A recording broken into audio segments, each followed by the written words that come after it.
Greetings, you bunch of degenerates. How's everyone doing? Hopefully, you've all had a relatively good day. It is the weekend, my dudes. Time to chill and do nothing, as is tradition. Ooh, my lady Sage, my lady Kako are in the chat.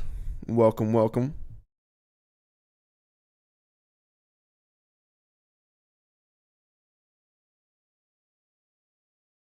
Pin to Discord? No. How about that? How am I doing? I'm doing pretty good, to be honest. Got off of work early today, so that's dope. I'm feeling good. I was tinkering with the script today.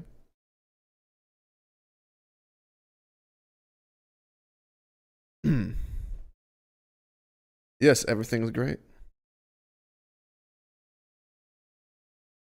Oh. Pog. Yes, Poggers. Poggers in the chat. What's up, Ahmed? Greetings, Tesla. Andre. I sound terrible. What, really? Is the audio all fucked up? Hmm. You know, I didn't actually test the audio before I started streaming. Maybe I should have done that. I don't know.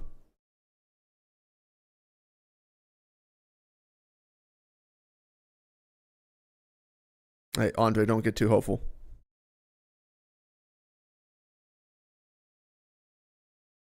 Audio is yes. Like I'm sick? Nah, nah, I'm not sick. Um, do I think the raid's gonna fail now, or at least that it's a possibility? No, no. I think I was actually pretty clear on what my expectations are. Um, I think the formula, we stick to the formula. I said last week and in the week before that, that regardless of the events, there's going to be a moment in time in the fight where, I mean, Oda follows the same formula each time. There's going to be a moment in time in the fight where there's going to be the, oh no, did our protagonist lose? What's going to happen next? And then Luffy will pop back up and then continue to fight. So yeah.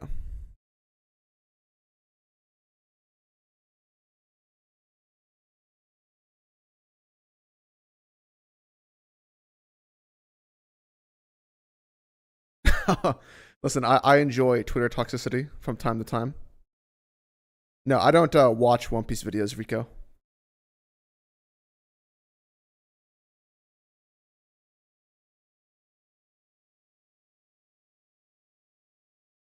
Oh, productivity, Tesla? Wow. Have I seen the Castlevania Netflix series? No, I don't actually. I guess I'm pretty weird on this level, but I don't really watch TV at all. Like no TV shows. I don't watch Netflix. I don't have an account. I don't have HBO or HBO Max. I don't really like watch any TV shows.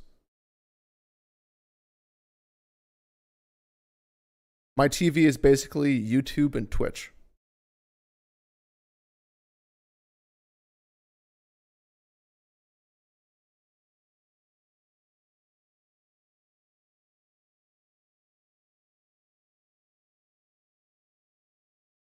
Oh, Gavin for reading Berserk.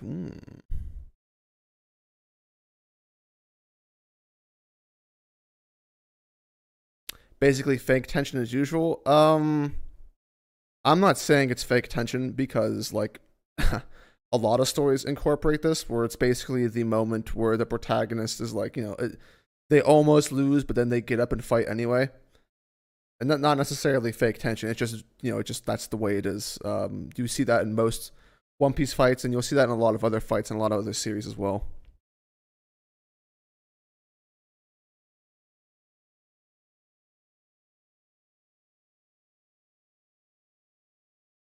What's up, Shiro?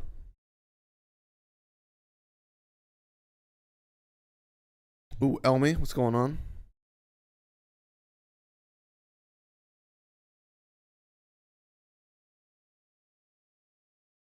Luffy will be saved in the first panel next chapter. There's no stakes. Probably not going to be that fast. It's probably going to, I don't know, he might even be saved off screen. But yeah, obviously Luffy's going to be saved. This is the same situation as Big Mom falling. Of course, there's going to be something there that ends up saving him.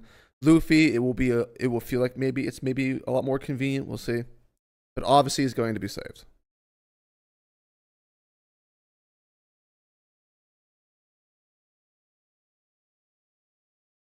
What's up, Young? Have I listened to J. Cole's new album? I don't even know if I've listened to a single J. Cole song, let alone an album. So, my boy, what's up with Punk Gibson? Is that a question we need to ask? What's up with Punk Gibson? Punk Gibson. Oh.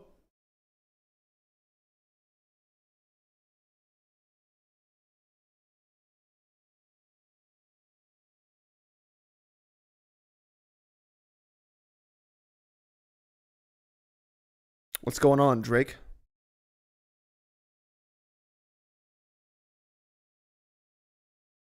It's kind of sad we haven't seen Snake Man at all in Wano. Sad? I don't know if that's the right word I would use to describe it. Not even Crunchyroll or Amazon Prime. I technically have Amazon Prime, but I don't watch it. And I have a Crunchyroll account, but I don't watch anything on it, really, because I don't really watch anime. At least, I watch it infrequently. So that's why I still have the account, I suppose.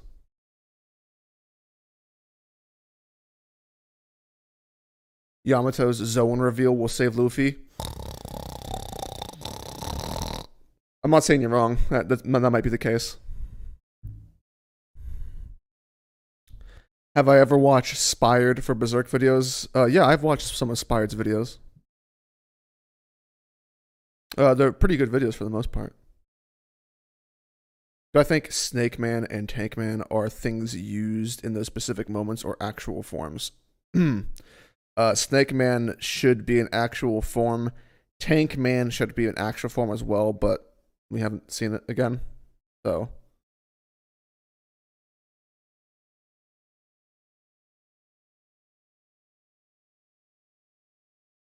Sage says, to be honest, I'm a little worried we saw Big Mom use such a combo move at this stage because Kaido is clearly being held back on panel, but Big Mom is getting shown on fodder. Yes, but didn't you feel the emotion, Sage? You know.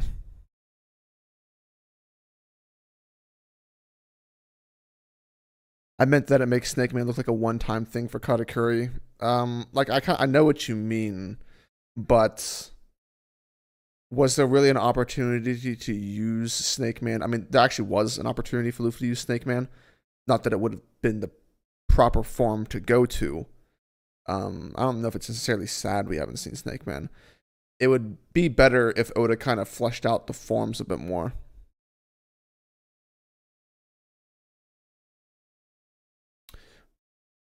What are my general thoughts on the chapter? Well, I guess I should stop the stalling and just get right to it, huh? Let's just bring the chapter up so we can go through it. This chapter, there's really only 3 sections to talk about. Most of the chapter covers one section, which contains 2 topics, and then we have the final page to talk about. So this should be fairly simple.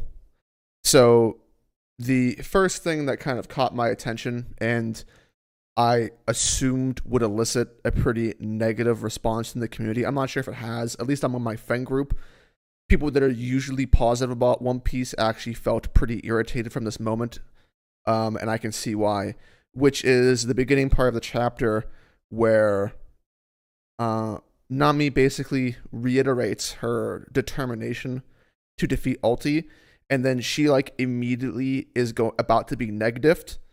And then Big Mom one-shots Ulti. So there is an issue with this because the previous chapter, regardless of what the power scaling indicates, even if the more realistic solution is for Ulti to beat someone as weak as Nami, the last chapter sets up the the writing intention that Nami is going to fight Ulti.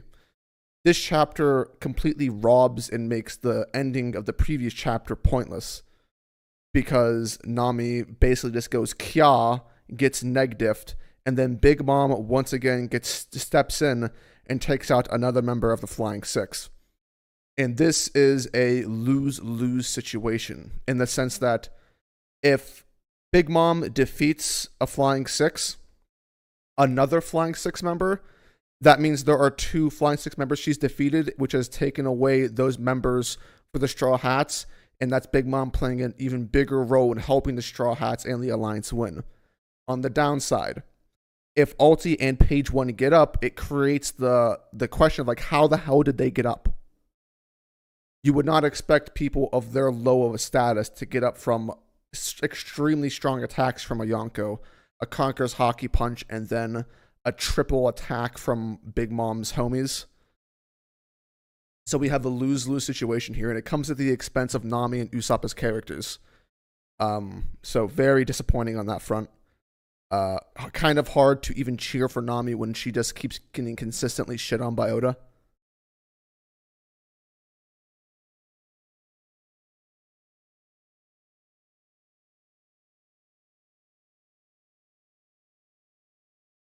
So that is the first section of the chapter.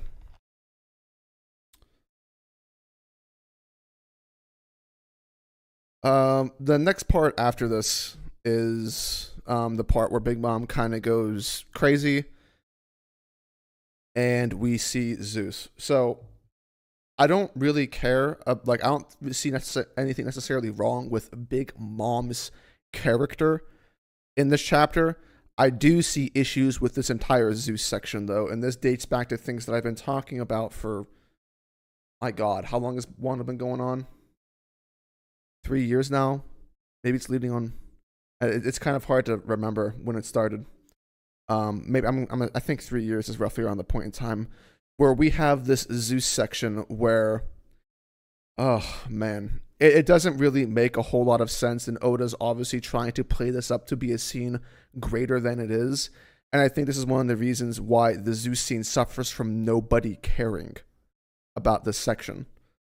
But in theory, I think this section had potential to be a good payoff from a character plot point that could have been set up but was never actually set up, which is the how Big Mom treats her homie section, and how Nami could have been used as a tool to relate to Zeus, to get to know him, and for that to like connect to Big Mom in some way, shape, or form.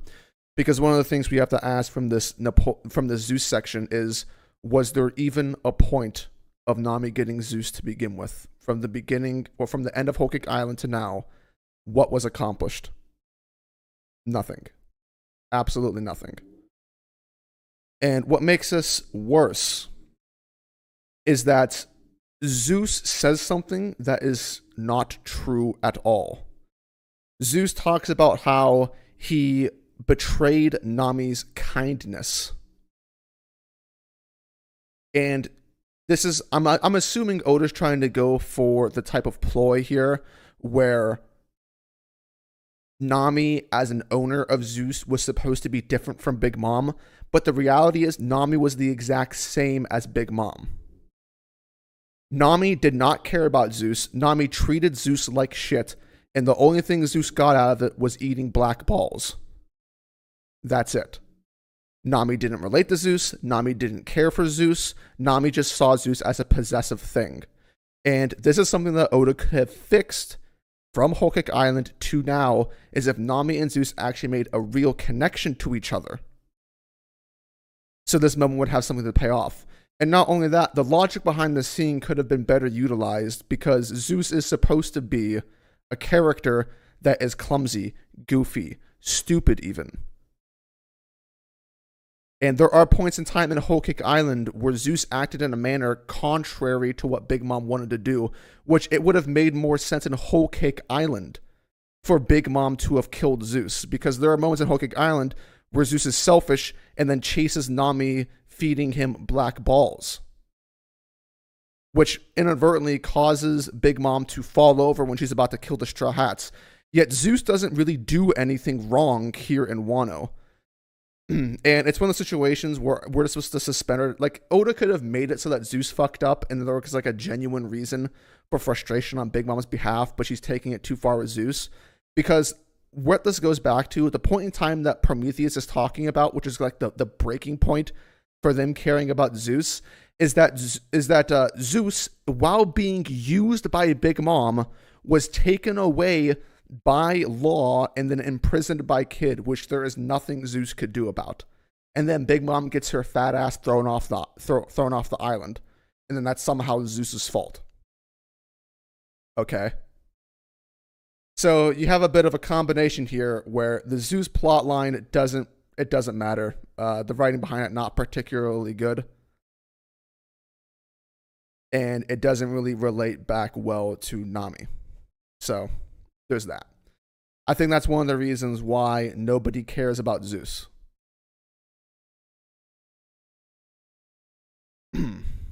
So, yeah.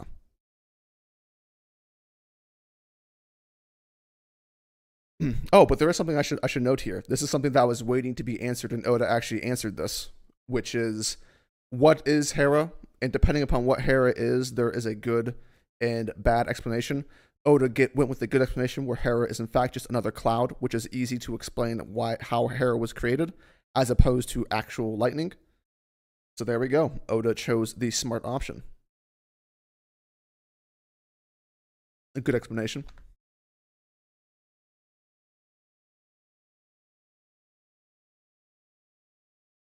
And then we have Kid coming in doing the Punk Gibson. Despite the thumbnail for this video, I'm not gonna talk about Kid. There's nothing to talk about here. Who cares? It's Kid. We'll see where that goes. Actually, there is something I would like to comment on, which is facial expressions being used by Usopp and Nami within this chapter. It almost feels at odds with the scene that Oda's trying to portray. So if you have the chapter open and you go back to like the point in times where like Big Mom is chasing the Straw Hats and then Zeus tries to like man up, I can't tell if Oda's trying to make this into like a desperate scene or something that's comedic in nature. Because whenever Big Mom is like chasing the Straw Hats, Nami and Usopp for like the 100th time in this raid are running around with like, the blank eyes and just crying. Literally crying. And then Zeus goes up and then Big Mom snatches him out of the air. And then like Nami, Usopp, and Tama kind of make sugar faces. Like Enel eyes popping out faces. And it's weird to use that. I don't know. I'm not sure what Oda's doing on that front. Not a big deal, but it is something that I noticed when reading the chapter. I was like, okay. Like, it seems a bit much. Anyway, the Big Mom, like, going to go kill Tama because she's with the Straw Hats, I think that's fine. I thought that's actually in character with Big Mom's personality. So I have no issues with that. But now we go to the final page. This is really the only other thing that I think there's a debate to be had when it comes to how people should feel about the final page. So the final page shows the results of what had been going on off screen between Luffy and Kaido. And apparently Luffy got his ass folded like a lawn chair by Kaido and he either fell off or was pushed off of the island. And Kaido actually has some nice dialogue here, which goes back to his meathead lamenting mentality, which I don't particularly mind. But the divisive part of this is actually the fact that it was off-screened. Now, in the community, it is very common for, especially for us content creators, to kind of get on Oda's ass about off-screening stuff. But it should be noted that off-screening isn't a bad thing to do. Like, just because you off-screen something doesn't mean it's bad. Sometimes off-screening an event can be more impactful than showing it. It just depends on the execution. The issue with Oda off-screening things is how frequently he off-screens stuff and how much he does it. It's like, at this point in time, Oda has off-screened more things than he's shown that people have wanted to see. there's a lot of wasted time and a lot of things that people wanted to see that gets off screened.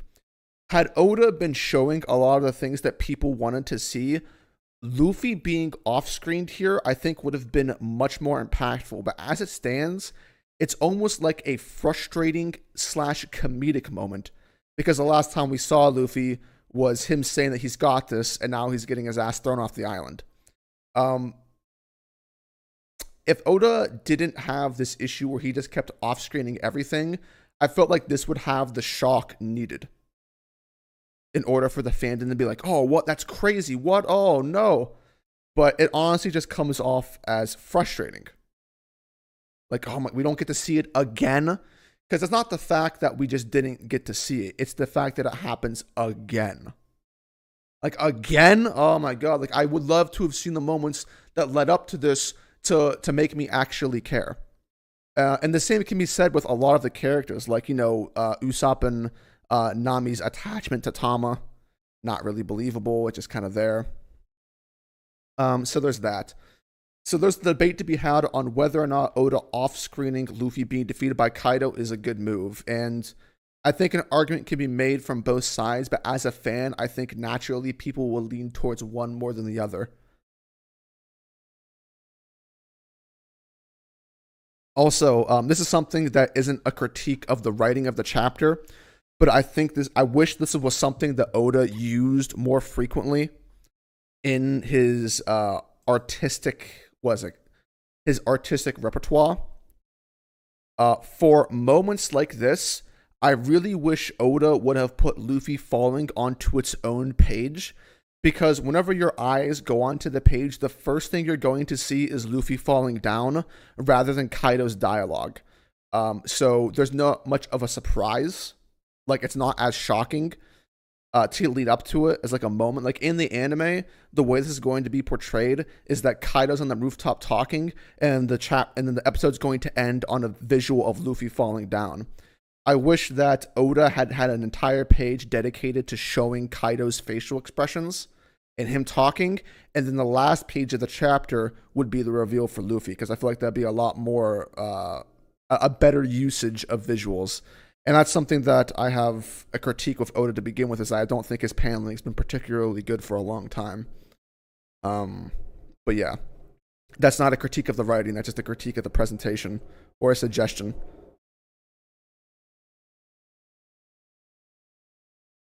But yeah, overall, I don't think this chapter was as bad as previous chapters. But I do think there were also issues with this chapter.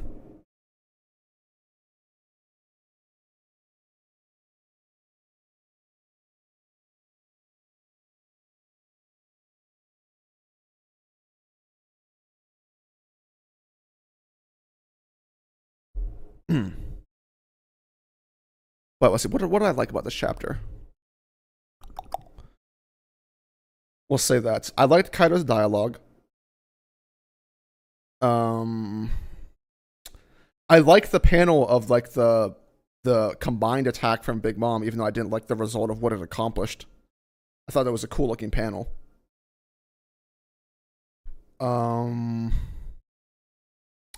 I like the one panel of Nami using Tornado Tempo because her thighs were out.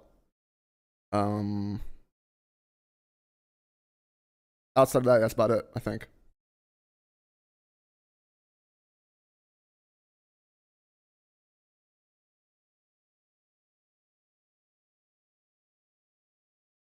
What do I think of Kid's entrance? It wasn't bad, but I'll say, from the perspective of someone who's completely lost faith and stopped caring about Kid, it just becomes more and more irritating to see Kid use one of like two of the same moves constantly. Punk Gibson, blah, blah, blah. Like, dude, Jesus Christ, this attack is so lame. Like, please, do something else. Like, you're literally just grabbing her and throwing her to the ground, and that's Punk Gibson. Stop. Make it look cool. But overall, I mean, like, Kid coming in was fine. I think Kid grabbed and then blocked physically Big Mom's swing of her sword. So Kid technically overpowered Big Mom here, which is actually something that is of note.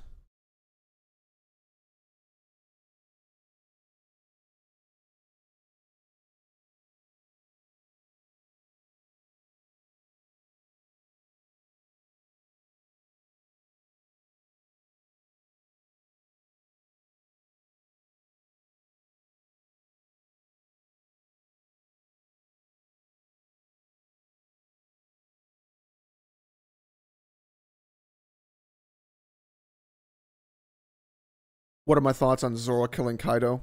Hmm. I've maintained the same thoughts for years at this point, which is in the way that Zoro killing Kaido fans want it to happen. I think it's impossible, but I think the idea can actually happen under a specific set of circumstances.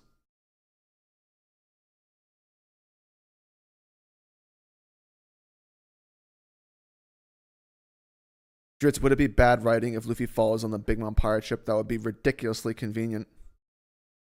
And then, like, out of nowhere, just Katakuri shows up and is like, "There, let me fuck you to re-energize you." And also, here's what Awakening does. Now go up there and beat Kaido.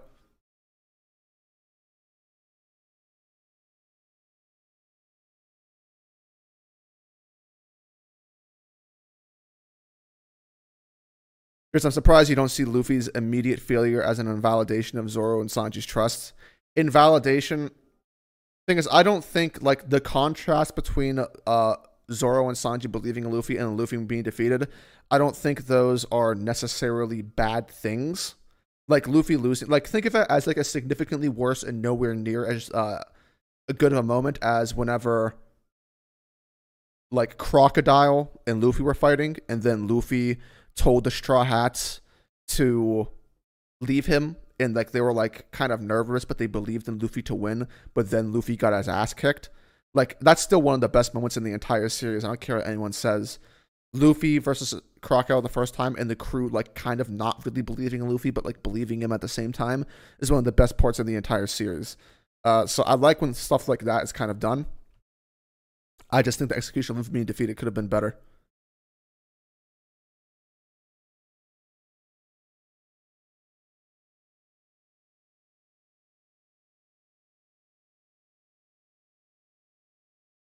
Why do I think Oda's paneling has suffered in the post time skip? Well, actually, I think Oda actually gave us an answer to this, but I'm not going to tell you guys if you don't know what the information is, because I'll be revealing it at some point in time.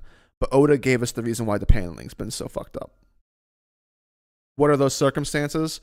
This is for the ZKK, right? The circumstances for ZKK being a thing is if Kaido is defeated by someone else. Let's say under this scenario, Luffy defeats Kaido. Kaido has been beaten, but Luffy doesn't have the resolve to actually kill Kaido, but Zoro does, and then Zoro finishes Kaido off. That makes sense. That could happen. But Zoro being the one to defeat and then kill Kaido cannot happen.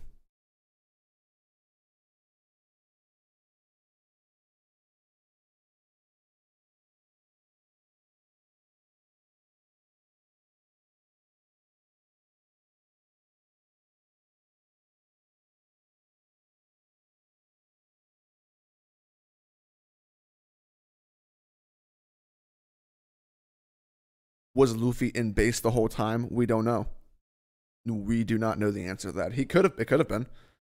If he was, it's kind of stupid, but maybe there's a reason for it. We just have to wait.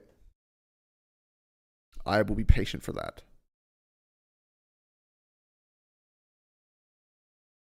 What if Luffy fell on land like Onigashima is already over Wano? Well, I guess that's an option.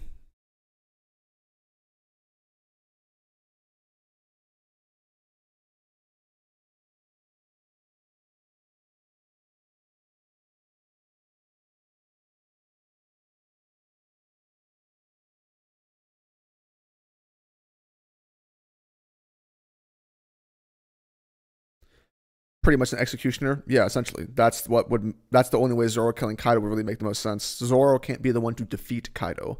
Zoro could certainly be the one to kill Kaido.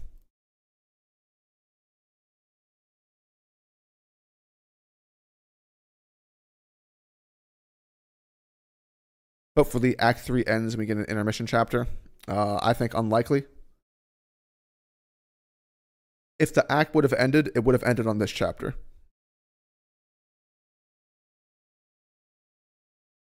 Probably. But who knows? You think Kaido's going to pull a Katakuri? Oh, no.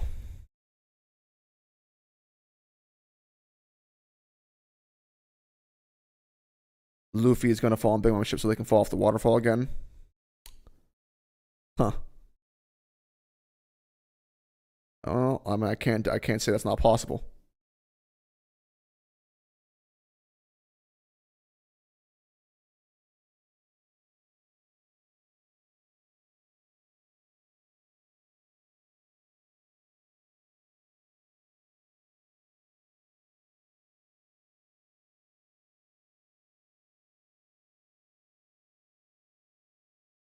I feel like this is obvious, but I really hope Kaido dies. There's no way Oda could not kill him. Yeah, I think Kaido's gonna die. I mean, I think the entire purpose of the Yonko saga is for the obvious end result that the Yonko will be out of the picture for the most part, outside of potentially Blackbeard. Thoughts on Ulti getting an abortion by Big Mom? Not good. What's more likely, the raid failing or ZKK? ZKK, because I think there's one realistic scenario for it. I don't think there's a realistic scenario for the raid failing.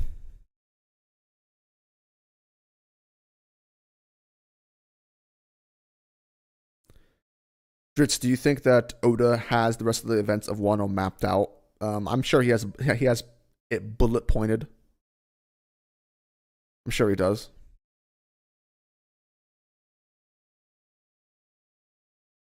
When was the last time you think Kaido had this much fun? The Shinx confrontation?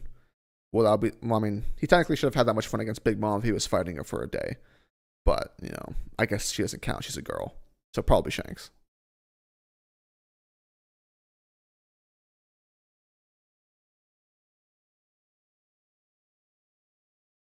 With no one left on the rooftop, Kaido can go down and clap everyone now and have the alliance defeated. We know that's not going to happen.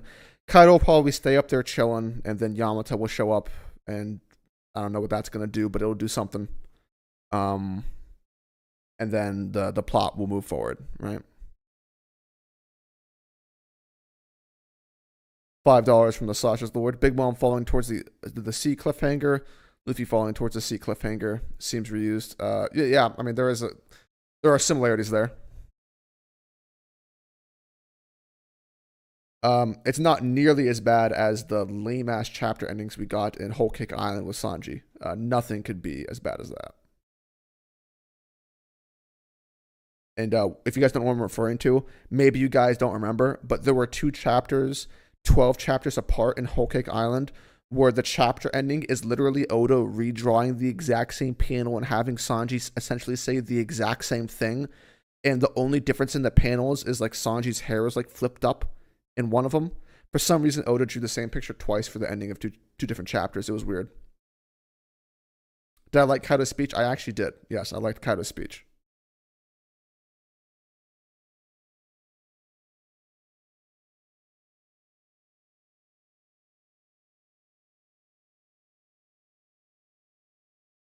Do I think Zeus is finished?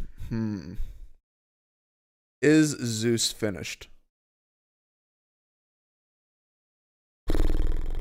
I don't know. Part of me wants to say no, because if Zeus is finished, then I'm not sure what the point of him was. Like a large scale. Like, why did Nami have to take Zeus? And I can't answer those questions or that question if Zeus is already gone. But by the looks of things, Zeus should be gone.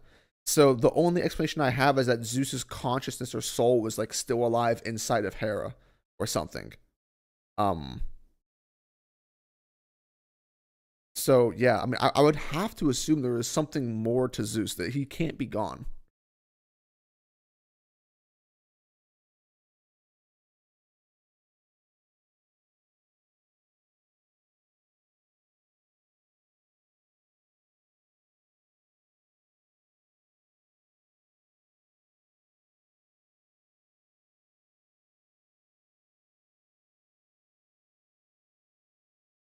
Do I think Kizaru could show up since all the supernova are here?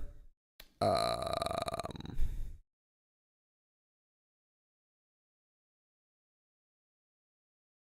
I don't know. I would really like for Kizaru to show up. Like, whenever Kizaru wanted the smoke in the intermission chapters, I was like, oh man, that would be so dope. Um, but obviously that's like in an uncertain future. I'm not really sure. what the Navy's role is going to be towards the end of the war, because they haven't. There seemingly has been no action, right?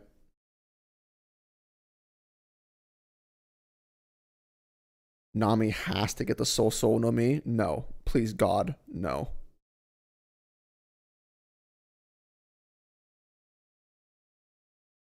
Trill, please do not, do not.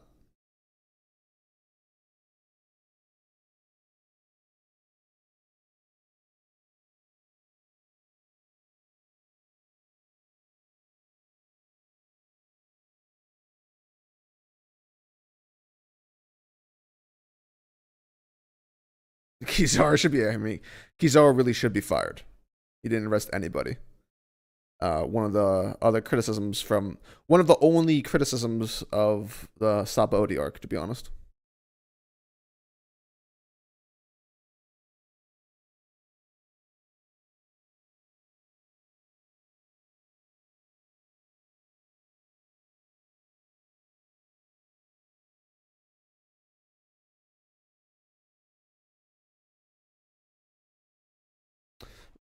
Oh man. Oh jeez, I think I just bumped my mic. How many acts do I think are going to be in Wano? I think a total of 4.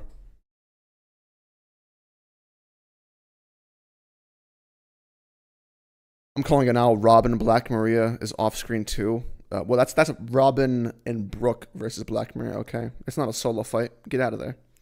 But yeah, most of it's going to be off screen for sure. Who's a better protagonist, Eren or Luffy? I don't know. Haven't really gone into Attack on Titan, so I don't have enough knowledge to answer that.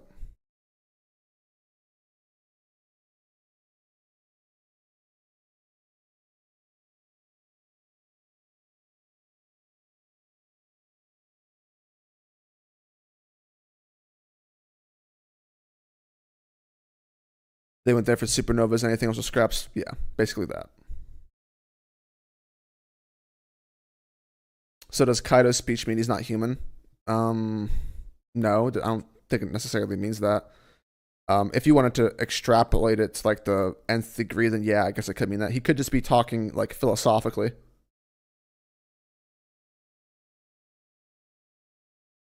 What should Luffy's awakening be? I mean, Luffy's awakening should be consistent with all of the awakenings in his Devil Fruit class.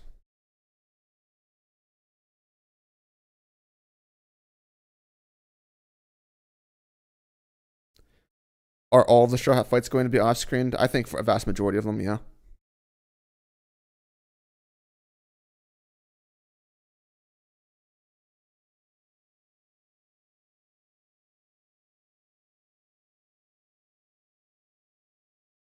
What if we get a kid panel that looks exactly like this panel at the end of the next chapter? That would be hilarious.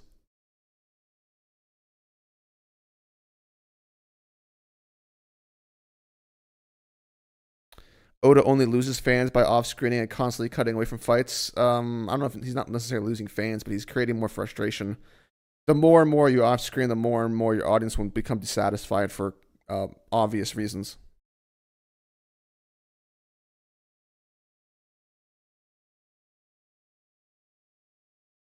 What would I rate the post time skip out of 10? I can't really put a number to it. I don't. Like I've grown such a dislike of numbers as of recently, because it's kind of hard to like make a number and then have numbers for something else and then compare those numbers. Numbers are like a reactionary mindset. I can tell you that I don't think it's good, but I don't know what I would be out of 10.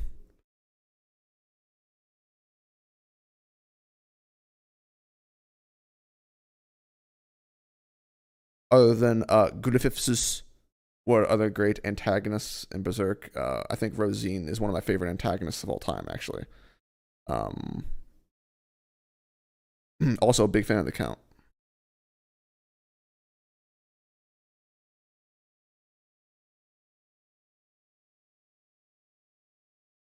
Am I happy that Luffy took an L, even though we all knew he would still win in the end? I mean, am I happy?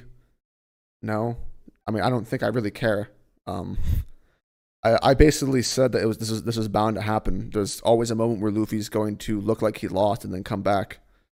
So yeah, I don't know. I don't have any personal stake or care in this fight, so I can't say that I'm pleased with it. It's just kind of like, yeah, I mean, that makes sense.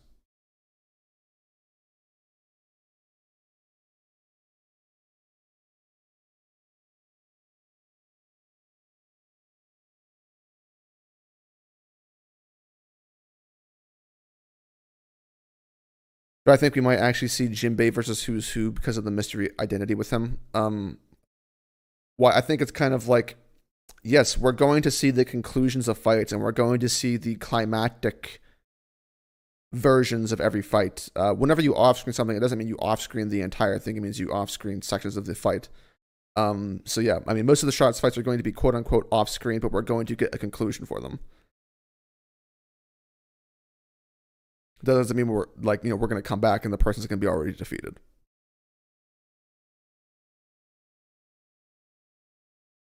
Who's my favorite Flying Six member?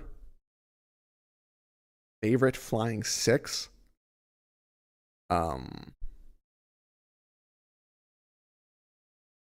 Favorite Flying Six? Is that even a thing?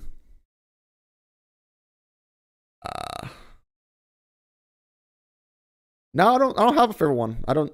No, I don't really care about any of them. So,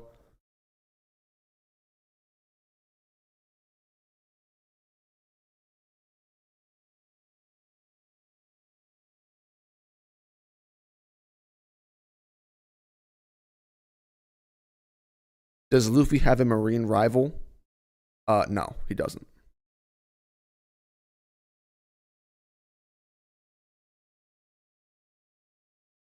When is Need Eye coming back into play? That's a good question.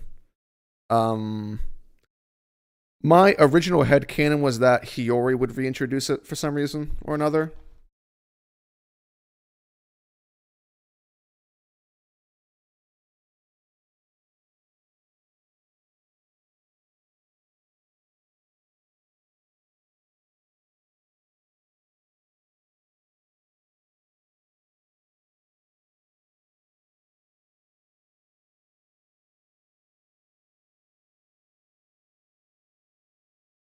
Chich broke my heart. Oh, I cry every time. And no, Zoro, I do not agree with that. Yes, the teams, as Morge would say in Lost Children, are excellent.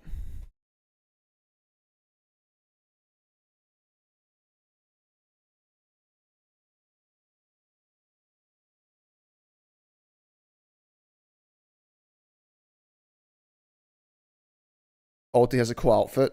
If you're talking about drip, then I guess if you're talking about who my favorite drip member of the Flying Six is, I think it'd have to be Page One, and then Ulti.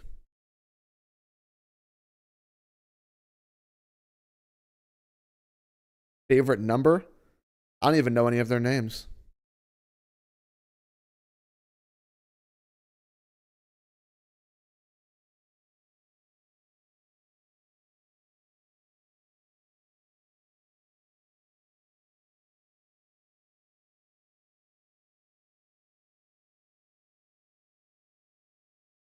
Do I think more characters will arrive in Wano?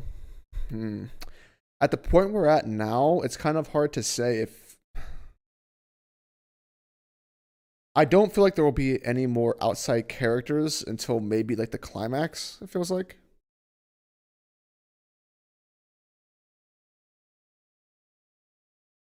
I'm in denial about Kobe. No, he is not Luffy's rival. That's not the relationship. The relationship isn't to establish that Kobe is a rival to Luffy. Kobe has always been below Luffy and will be below Luffy for the entire series until something changes. He's not a rival currently.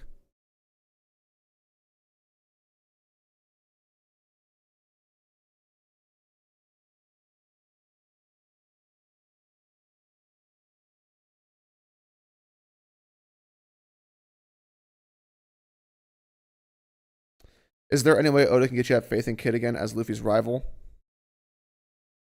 Um, if Oda just handled Luffy's character, I'm not Luffy, but Kid's character better, I'd probably have more faith.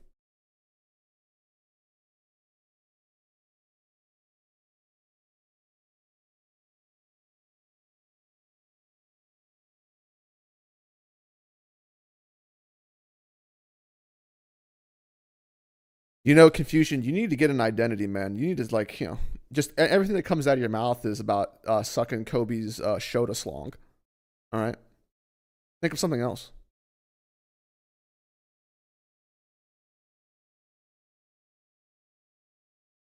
How do I think Luffy will get back to the floating island? I'm sure he'll be saved by someone.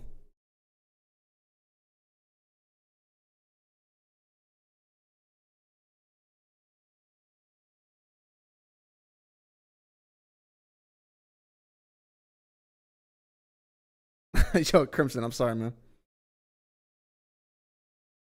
Luffy can fly in Gear 4.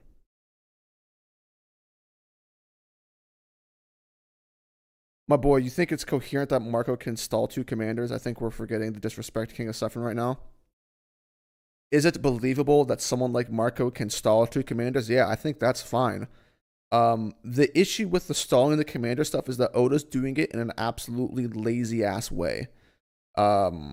Very, very disappointed in how he's been handling that. It makes sense, but he's definitely not doing it in a good manner.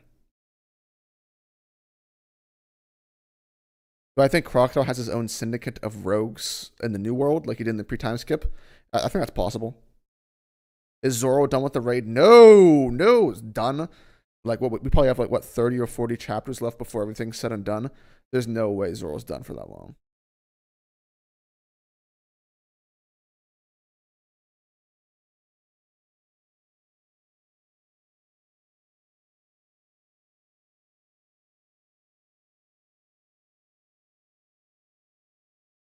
Which makes more sense, Luffy fighting Kaido again or Zoro fighting again with his injuries? The question's kind of weird. Which one makes more sense?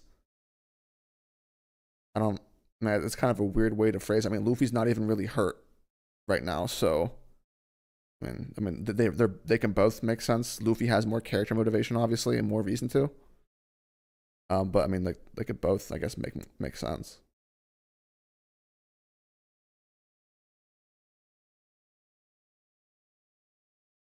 Just a lot of people were disappointed by the ending of Attack on Titan to the point that they said it ruined the whole story. My question is, how much does the ending influence the overall quality of a story?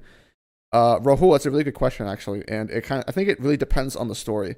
There are some stories whose endings matter much more than other stories based on the type of story it's built up to be.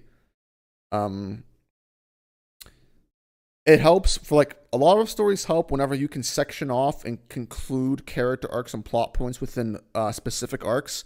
There are some stories that kind of feel like they begin and like there's no arc and then it ends. Like an example of that would be Full Metal Alchemist, where Full Metal Alchemist is a continuous flow of events where there's no real, like it doesn't really feel like there's like arcs. Maybe some episodic sequences, but no real arcs. But endings can impact a series to that degree. If you ruin lots of setup promises that have been built up for years, the bitterness and disappointment of those missed plot points and missed character resolutions expand back to whenever they began. So, not all endings are made the same.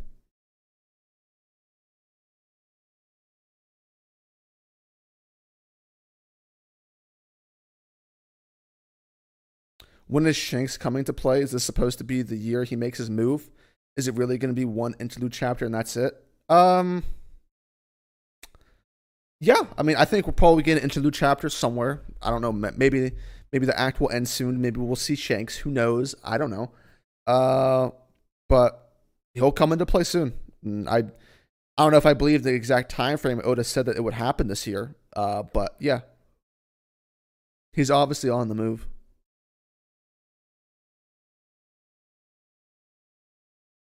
Did Attack on Titan end already? To my knowledge, it has. Yes.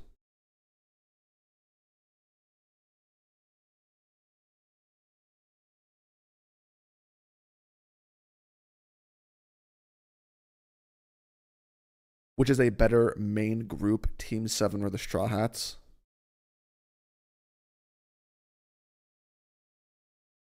Main group.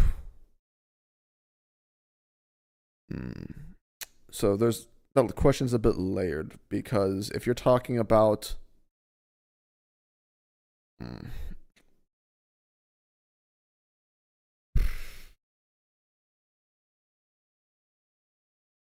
Hmm. If it's just all of the characters and how they interact with each other, then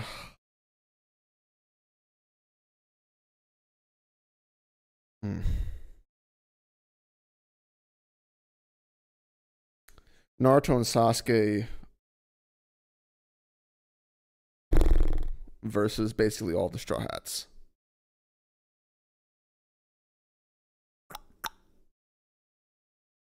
Hmm.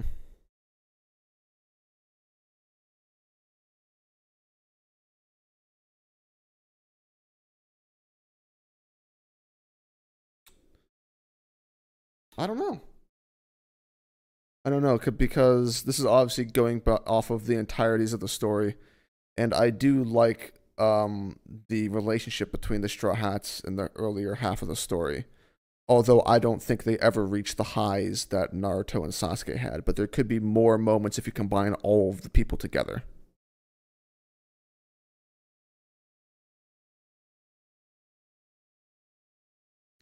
Uh, I don't know. It's a hard one.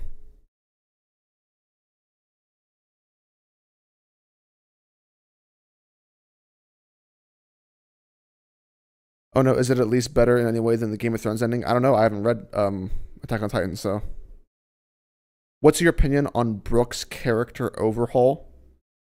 Brooke had a character overhaul? When was this?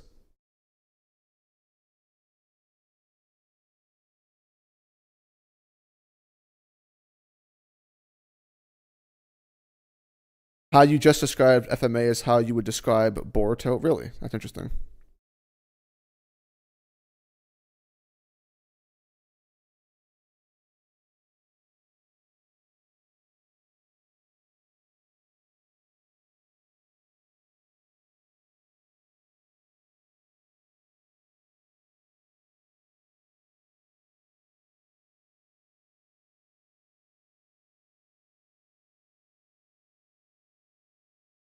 GDN. I'm not talking about the power scaling. He's talking about basically what's better, Team Seven dynamics versus Straw Hats. That's how I took the question. If it's power scaling, then that's completely different. We're talking about like two gods versus not gods.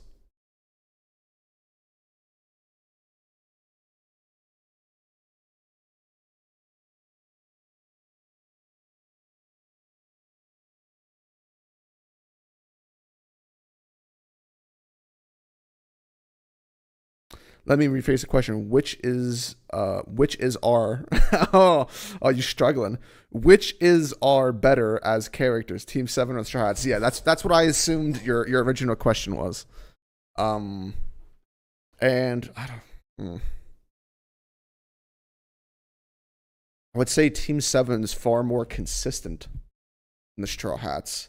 I think Team Seven, well, Naruto and Sasuke, not Sakura, but I think Team Seven has higher highs than the Straw Hats.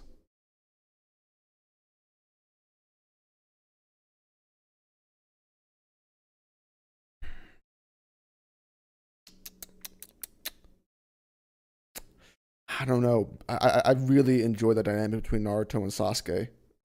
It's very compelling to me. I feel like the strength of those two would probably make me pick Naruto and Sasuke. Although I really love the dynamics of certain characters in the Straw Hats as well. But I'd probably pick Naruto and Sasuke.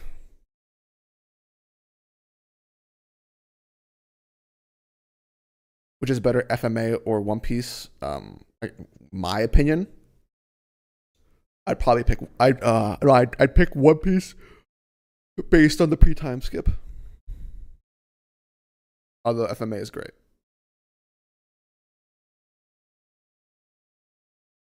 Have I read Ishida's new manga? Yeah, Chojin X. I actually read the first chapter yesterday.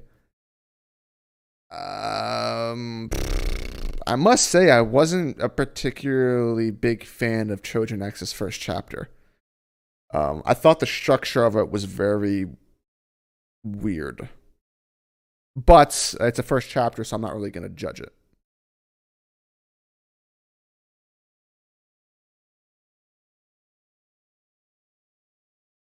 I don't know any VTubers, Looney.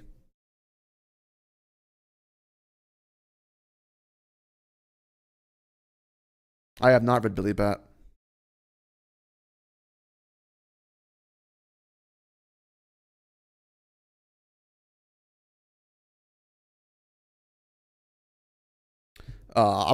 He's probably also based on the Yatagarasu Tesla, I would assume. Do I watch the One Piece anime? No, I do not, actually. I do not.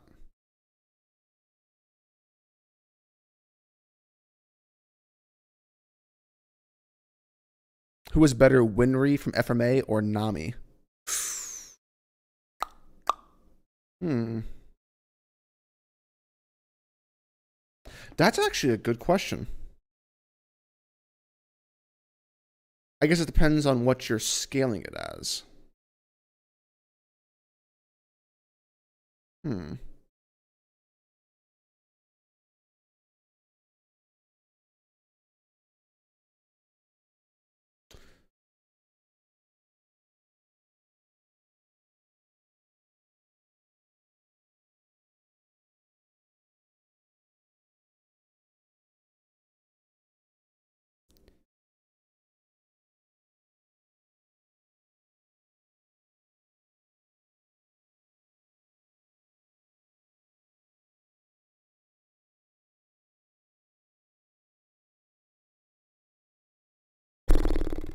I'm still thinking on this Winry and Nami thing because obviously I like Nami more than Winry, but Winry is probably better utilized in her story than Nami is within One Piece.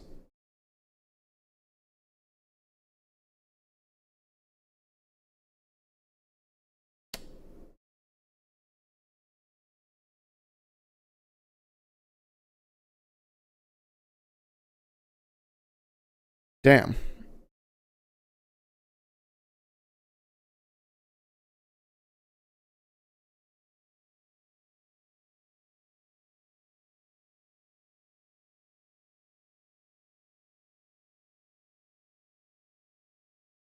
I would say that Winry is better utilized in Fullmetal Alchemist than Nami is in One Piece, but I think that Nami has a few particular highs that Winry lacks.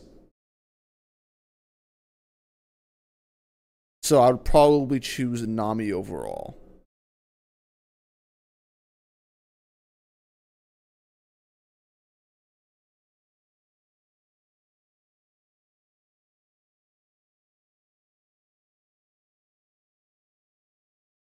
Oh, Sen, you trust in Ishida? Yeah. Actually, I should talk to you about Trojan X today, Sen, at some point in time. Because I'm probably sure that you know that the first chapter wasn't really all that. Um, but it has potential.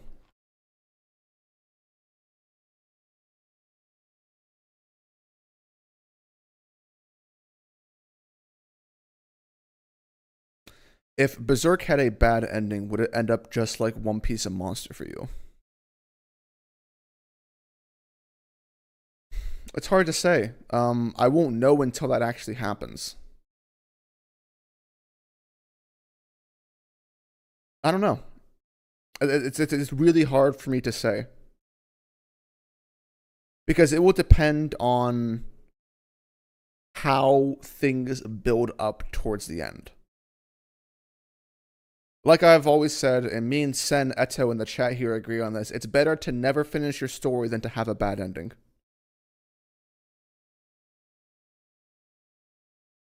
Do I think Nami is a D? Once upon a time, I thought it was possible for Nami to be a D. Because I was convinced that Nami was going to have a second arc, which would tie together, like, the what is Nami's heritage question, considering she was, found on an island by Bellemere, and no one actually knows Nami's real name. And in Romance Dawn, the original, not the chapter 1 of One Piece, but in Romance Dawn, I think 2.0, the Nami prototype's backstory is similar to our current Nami, but she was like abandoned by pirates, or her parents were pirates. And I thought that was a concept that Oda would continue on into the One Piece story at a different point in time, and that we would get to learn what Nami's heritage was. But given the current structure of the story, I don't really know if there's any room for that. Because at the current rate that, like, I don't know. I just don't know where you would fit it in.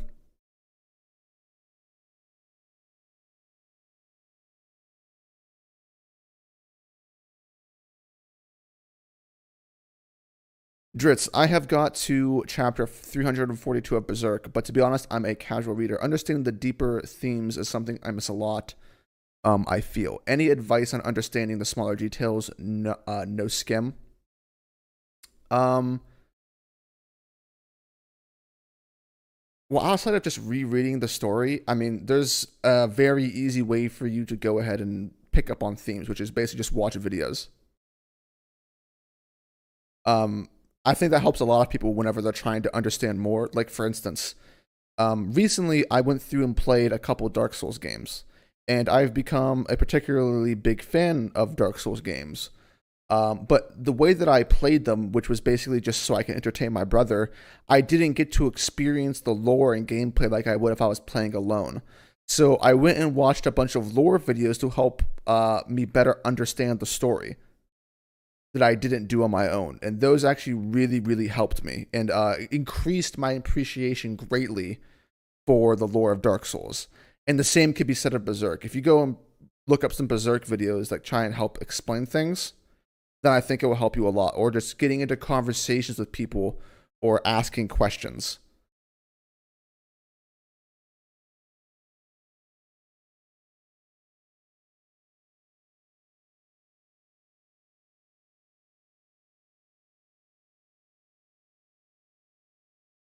Who was my favorite Fullmetal Alchemist character? Scar.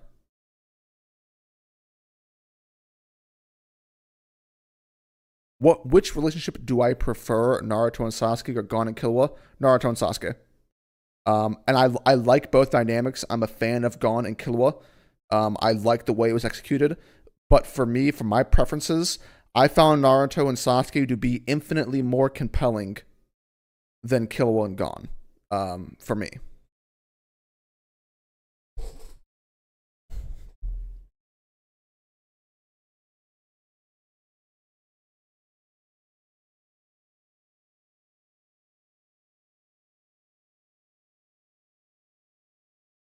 Did I like Dressrosa? Yeah, Dressrosa's all right.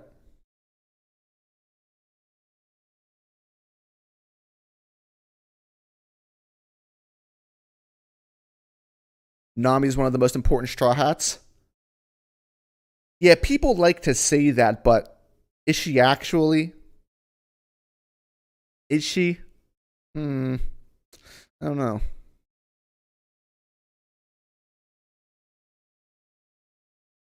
Yo, what's up, Wale? Wale.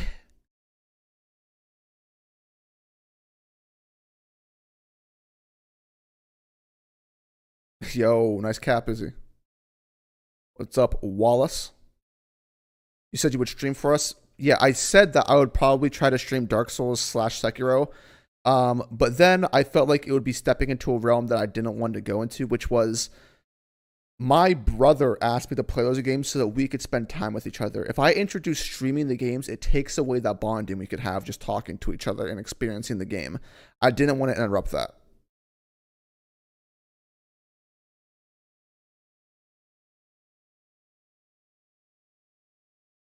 Is there someone who does read throughs of Berserk? I struggle to focus to read on my own from chapter one on anything at Dritz. Maybe I should watch the anime. Is other people who do read throughs? Yeah, there's a couple people that done read throughs. Chemical Lemons. Your boy Townsy, although I don't think he has the VODs up anymore. I think there are a couple other people, but not that I've watched. Uh, if you struggle reading Darko Plax, it may be better to watch the anime, although I wouldn't necessarily recommend it.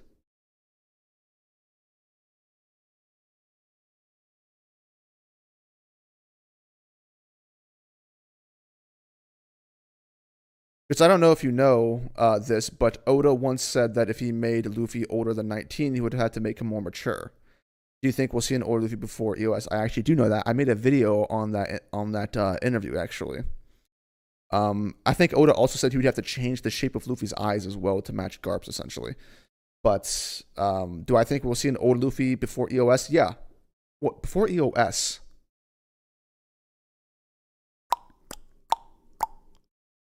Now that I don't know. Before EOS.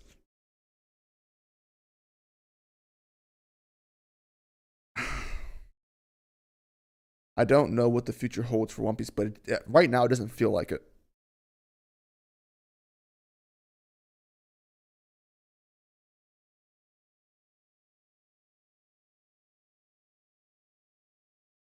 What is my favorite Naruto arc? Probably the Sasuke retrieval.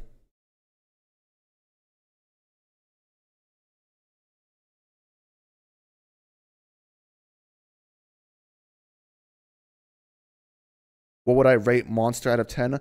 Yo, Bio. Yo, you gotta be trolling me, bro. Like, I literally said I don't like using the number system, and you're just like, how about I just keep throwing out of 10s for you, man?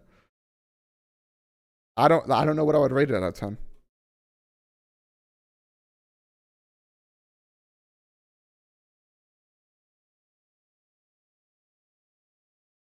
Who do I like more, Nami or Robin? Oh, that's no contest. Nami easily. Not even a contest for me.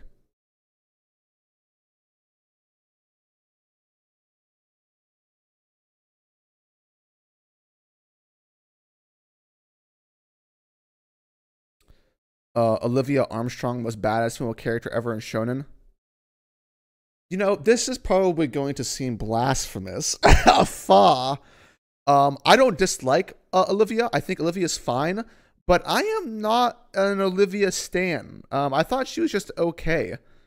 I thought Hawkeye was way better and like way more cool than Olivia ever was. Olivia's all right. I feel like she really didn't have a whole lot to do in FMA, to be honest.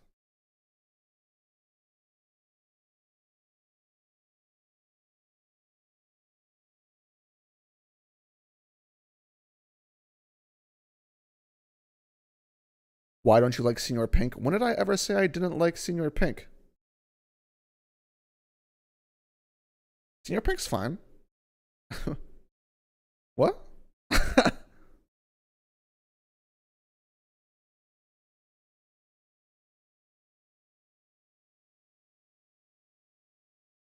Bloodborne or Dark Souls 3? Well, I'm playing Bloodborne right now.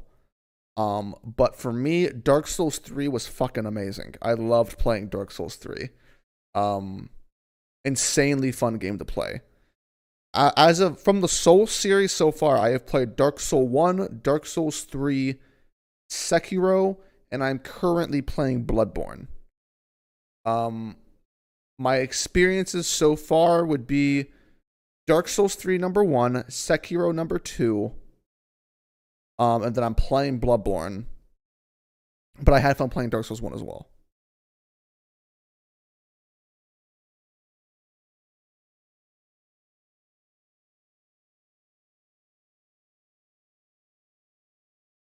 Oh, that's right. Dimension had a good read through. I forgot.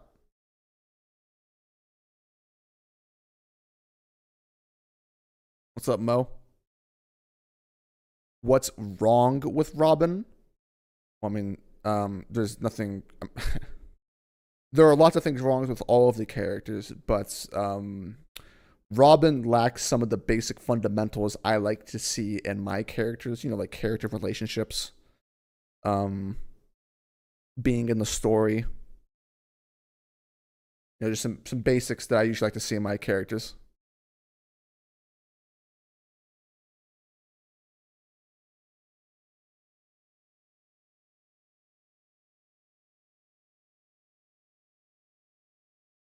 Just you need to read the Odin Flash. I've read the Odin flashback. I'm not watching that shit. Hawkeye and Roy relationship was so good. It was amazing. Hawkeye and Roy is amazing. Do I think Black Mirror will literally get folded? Oh, Robin joke. Hilarious. Should I check out Tokyo Ghoul? Asked GDN. Yeah, check out Tokyo Ghoul. Yo, Brago, why don't you come here and say it to my face, bitch? Yeah, Brago, I don't know what you thought about the chapter. If we chill later, I'll talk to you then. But the first thing I saw when I clicked on your live reaction, I didn't watch it. I just wanted to see what the comments said. The top comment that you pinned was literally Brago's anti-Luffy agenda was on full display in this video, and I was just laughing just seeing that comment. Oh, that was hilarious to me.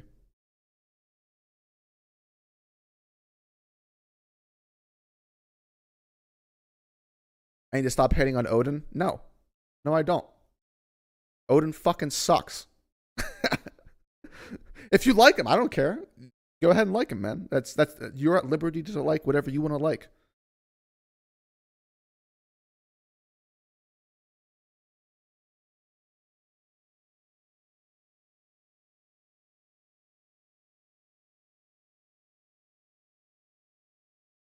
Just your tweet about the FMAB doesn't really have arcs in the traditional sense. Helped me understand a lot about why it felt like it's just a weird, boring watch for me. Yeah, I guess. I mean, just because it doesn't have sections of the story that doesn't feel like they're separate arcs doesn't mean that it's not good, because I still feel like FMAB is a compelling story. But it definitely, whenever you watch and read other series, that's one of the things that kind of stands out between Fullmetal Alchemist versus those other series. It's shorter. It's kind of just a free-flowing narrative that connects back to back to back to back to back. It's just like one task the entire way.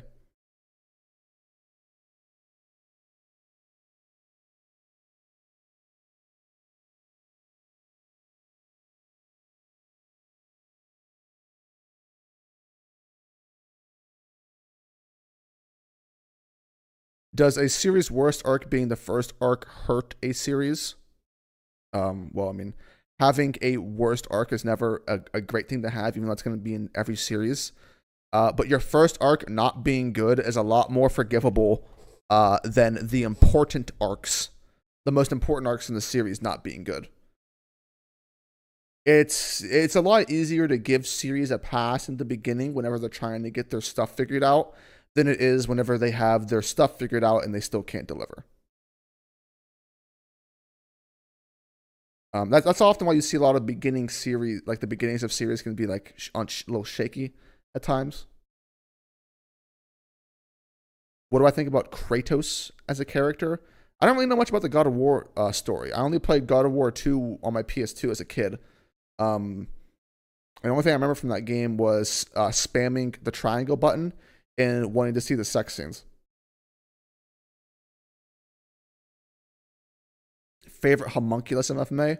Fuhrer King Bradley, easily. Then Greed.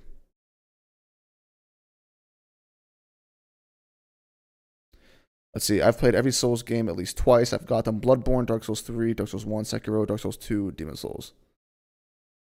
Yeah, I know a lot of people love the Bloodborne story.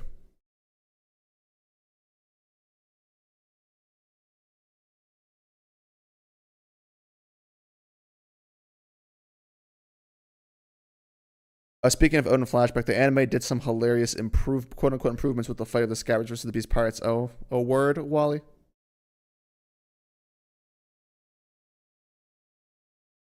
Who is a better villain, Madara or Aizen? I don't really remember a whole lot about the backstory for Aizen or Madara, to be honest. They both kind of went out sad. So there's that.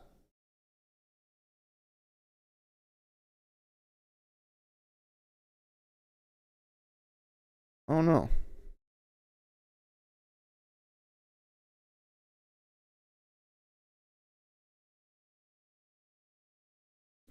What do I think is better, Naruto or Bleach? I haven't finished all of Bleach. Maybe that's a testament to what I feel about it. I like Bleach, but nothing really more than that. For me, it's an easy choice. I think Naruto is significantly better than Bleach for me.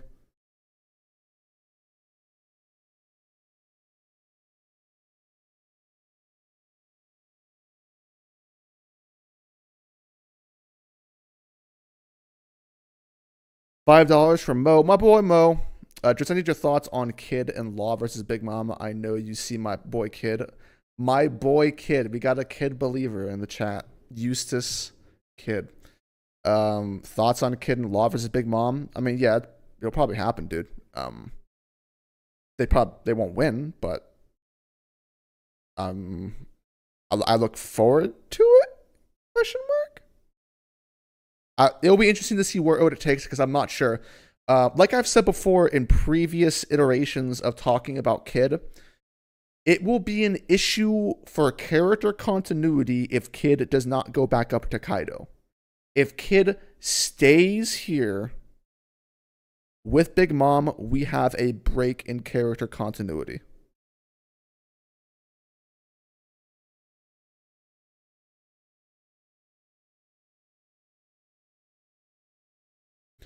Do I think Kishimoto's father passing away during the war had any effect on its quality? Sure. I mean, something like that happening could have effect. Yeah, I don't see why not. I'm not sure if there's proof, but yeah.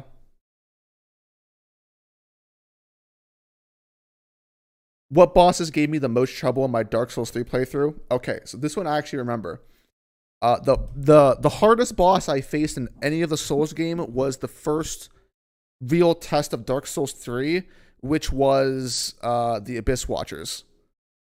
The Abyss Watchers, I fought for 3 hours before I beat them. And I was getting really frustrated because I felt like I wasn't doing anything wrong. I was using the Dragon Slayer. Because, obviously I gotta rock the Dragon Slayer. Fucking Berserk, baby. I was using the Dragon Slayer, and I felt like I was playing perfectly, but still getting punished off of bullshit. And it took me forever to beat the Abyss Slayers. My brother, who has played the Dark Souls games like a dozen times each, was like, I don't really know what you're doing wrong. And I was like, that's not helping me, dude.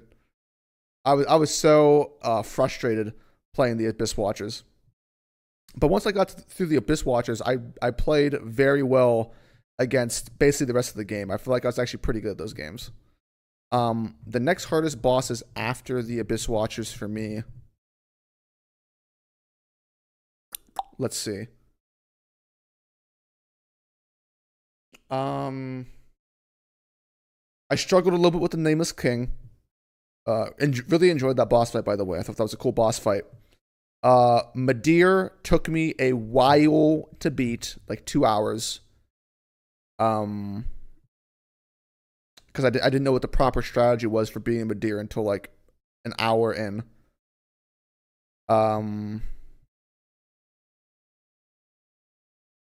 Let's see, what other bosses were difficult for me?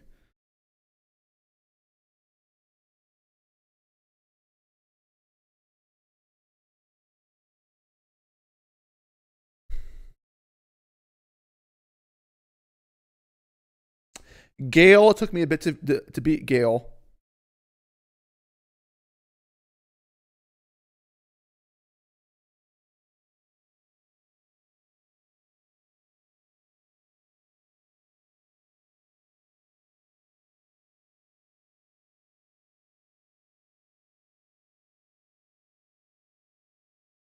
Just let me say, whenever the Scabbards cut someone down, he turned into petals. Dead serious. What? When the Scabbards cut someone down, they turned into petals. Fuck.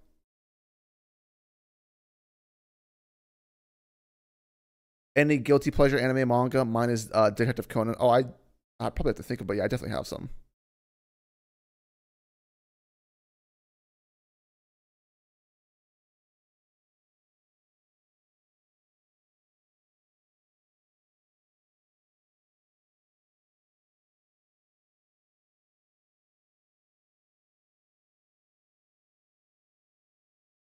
Hey, what's up, Cameron? What do I think about the chapter?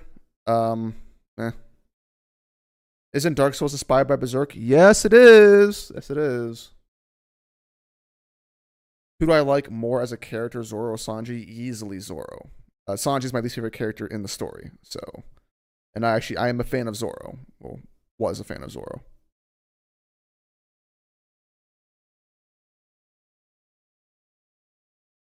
Have I read The Black Company? I have not. Did I finish My Girl? I have not, son. I actually totally forgot. I totally forgot. Afar. Which is better, Hunter x Hunter or Bleach? For me, Hunter x Hunter. Do I neck to neck with Berserk YouTubers?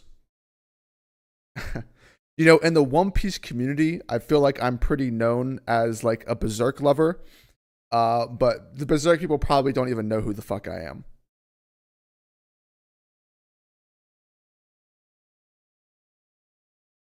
Which ending was worse, Inuyasha's or Monsters? I never finished Inuyasha. What I think about just character development? Clans, please.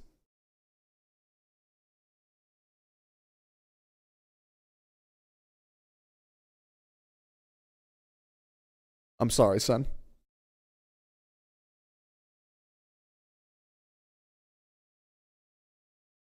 Have I read Vagabond? Not yet. It's on the list. It is on the list.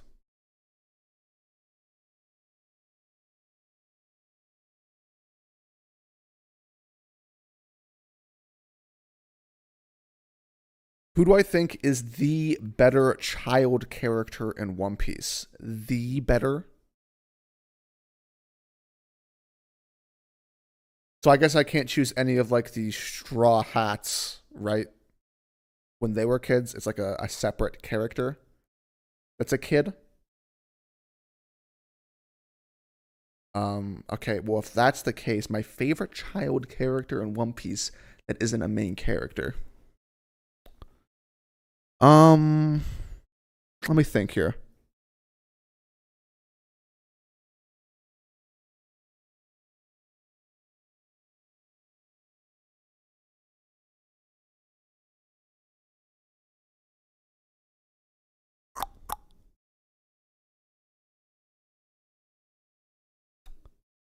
I would say it's between Rika and Momo out of the child characters.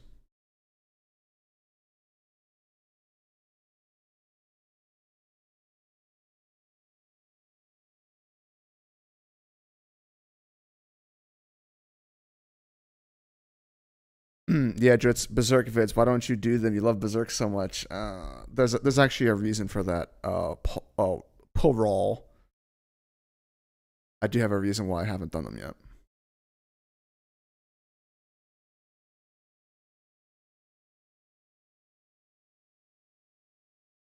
Have I read Slam Dunk? I have not. What did I not like about Johan? You'll find out. Do a read through of Vagabond on stream, maybe? Ooh, yeah, no, I did actually. For Vagabond, I want to enjoy that on my own.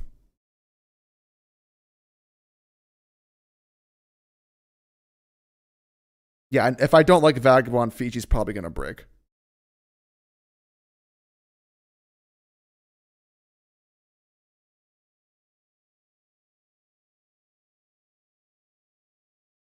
Who the fuck is Rika? Rika? You guys don't remember Rika? She's the little girl from Shelltown that had a cute relationship with Zoro. She's the one that gave Zoro the rice cake that was made with too much was it sugar? And it got dropped onto the ground, and Zoro made Luffy put it into his mouth to show his thanks for Rika. I really like the actually that's the one of the things that's it's one of the lesser things that goes unnoticed that I appreciate within the story is that I actually really liked that short dynamic between Rika and Zoro because it did a lot to characterize Zoro at that point in time.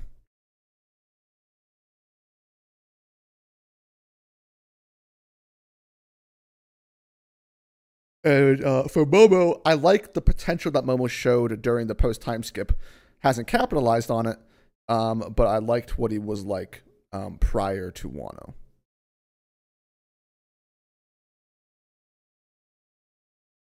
Outside of that, I can't like if we're not including flashbacks, there's not really a whole lot to pick from as far as kid characters go because the only other ones are Aiza from Skypiea, and Aiza really didn't matter much in Skypiea. And then you have the ponytailed girl from Water 7 who also didn't really do anything.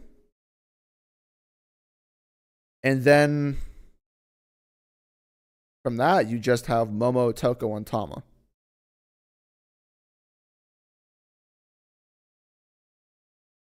So, not a whole lot to choose from in terms of like, actual characters.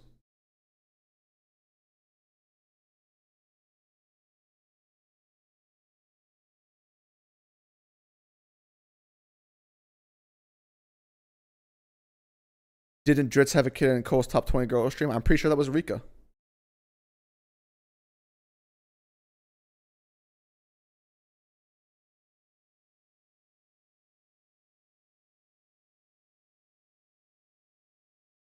Can I speak of the greatness of Wiper and the Noland flashback, please? I mean, the Nolan flashback is just quality. The thing that makes the Nolan flashback good is the compelling friendship between Nolan and Calgara. That's the driving heart of that relationship, and it happens over time. And it's a tragic ending, which is very, very good. I love the way that Oda kind of developed the relationship between tribal mentalities and scientists, people trying to help. I think that was very well done. Wiper is an underrated character. I'm actually a fan of Wiper. He was cool within Skypiea. Wish he'd maybe done a little bit more. But Wiper's dope.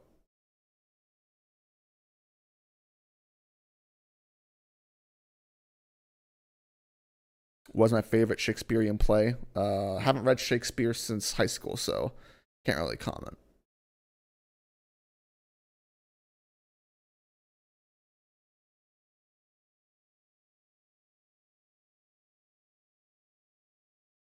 Is Jill my favorite child character ever?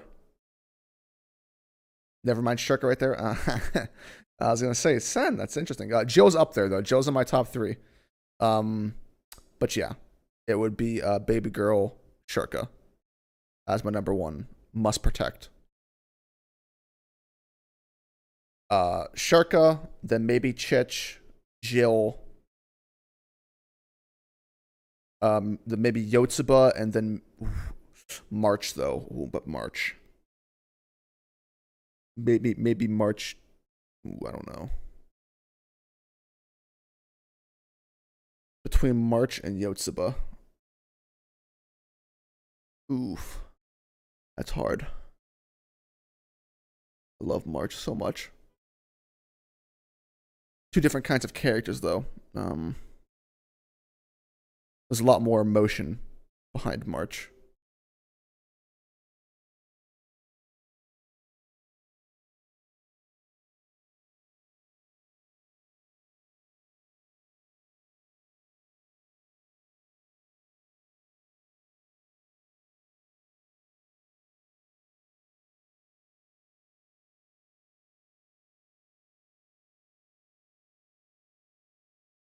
Yes, I will be reposting this on the second channel. Although this stream has been fairly dull, I would say. Maybe it's not worth reposting it. Well, I don't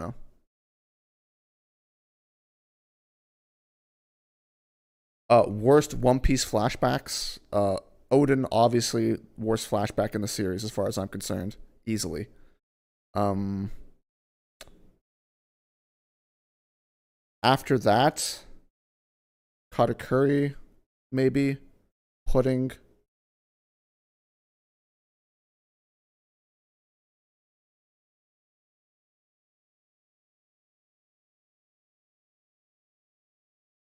After that.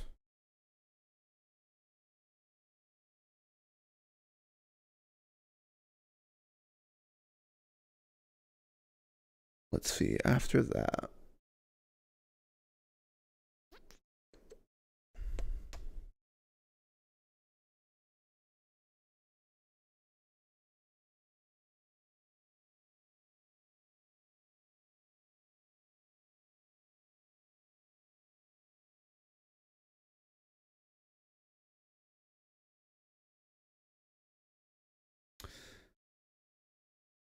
Let's see. After that, what would be the worst?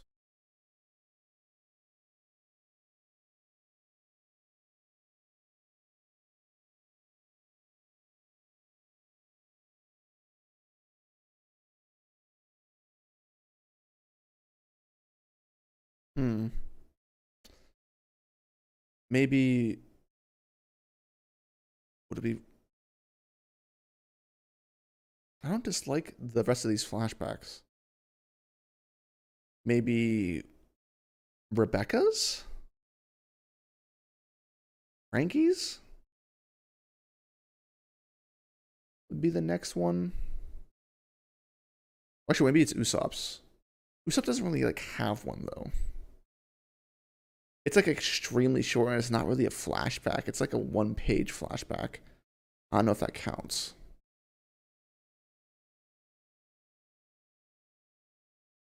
Yeah, I don't think that counts. I wouldn't count that.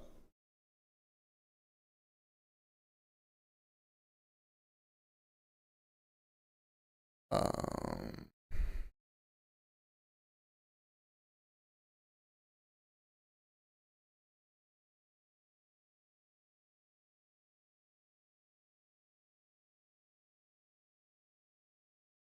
hmm.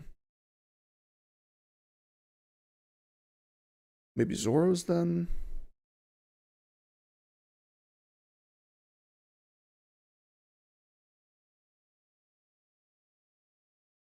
I was too much of reading the questions. Yo, it's a got drip. Anya has been dethroned by March. Um, March is just. Uh, that's my baby girl. Anya has been dethroned.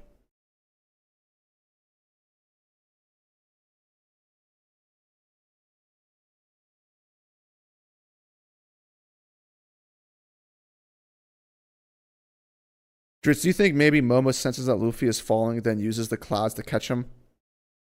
I think that's possible, son. I think that's like a reasonable thing to say because obviously, like, there only being one voice, like Momo should be able to sense that immediately. That would make sense.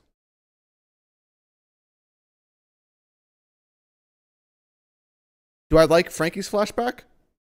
I don't think Frankie's flashback is bad. It's not near any of my favorites. I thought it was fine.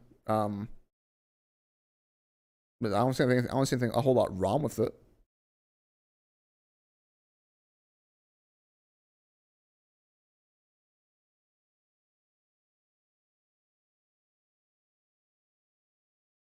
Chapter 114, I think, should be the end of volume 100, so Oda might do something big next chapter.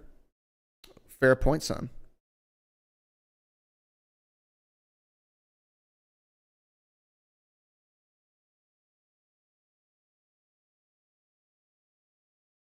That's Cap Ahmed. Dethroned by what? Anya, the character child from Spy X Family, has been dethroned by March, a child character in To Your Eternity.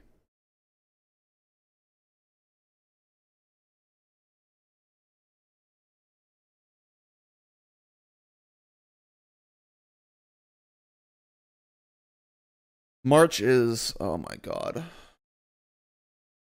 just so good. So, so good. Oh my god. Is Hunter x Hunter the best shonen? I am not a shonen expert, so don't ask me, man.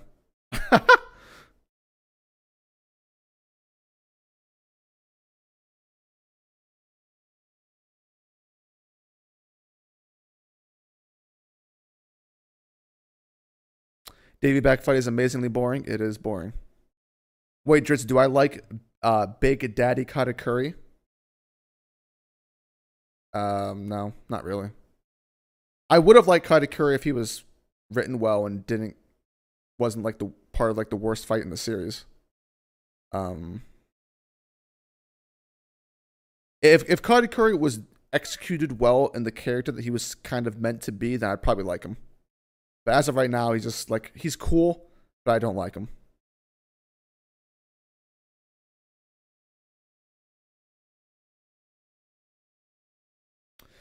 Clans, that is spoilers for a couple people in the chat that have not read the series, so I will not answer that.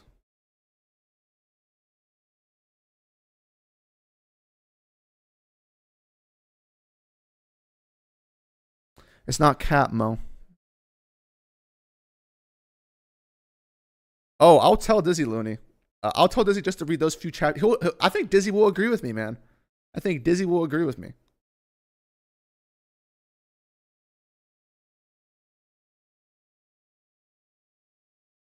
You're just I recommend reading Golden Kamuy. I've heard that Golden Kamuy is pretty good, so it'll probably be on the agenda at some point in time in 1,000 years.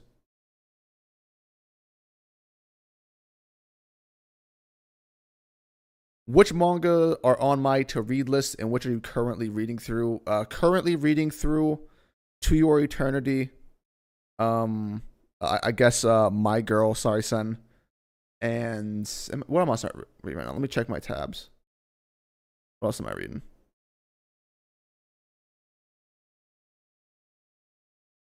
Oh, and Hive.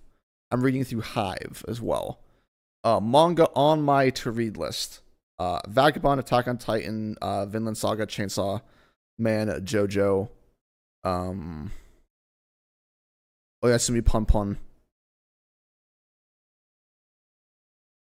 and various others that aren't coming to my head right now.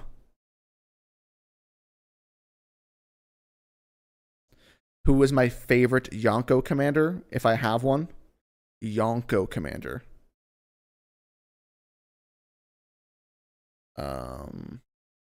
I guess Marco? Or Ben Beckman?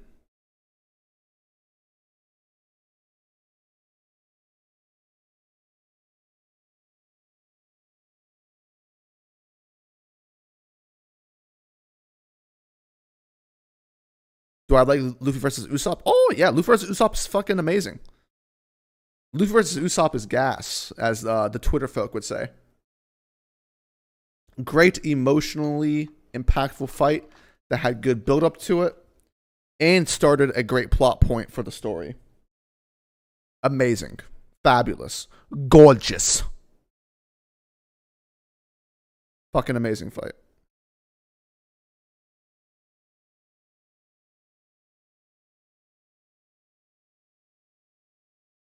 Will I ever play more games on Twitch? Yeah, I should probably play. I should probably every time I play Smite, I should just stream on Twitch. To be honest, do I prefer manga or books? I honestly prefer manga.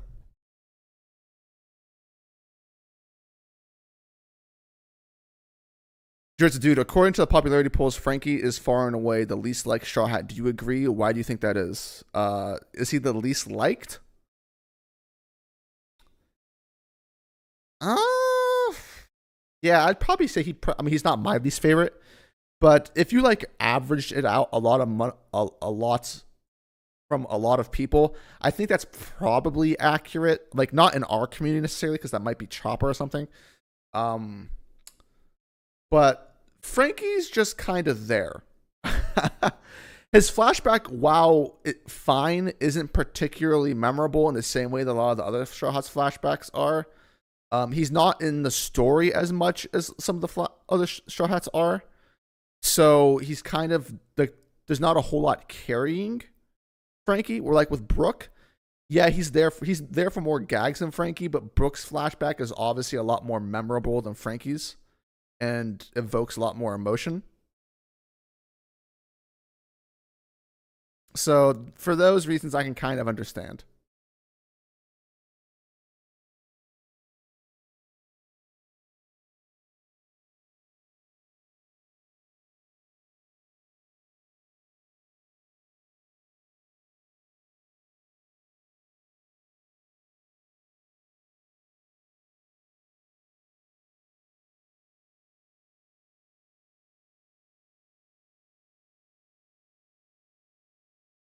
Post concept design done Frankie bad. It did do Frankie bad.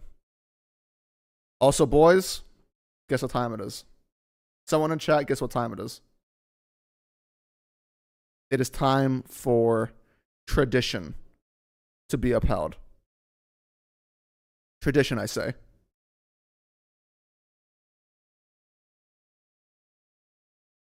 I must find a song because it is time to drop that deuce.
I have returned.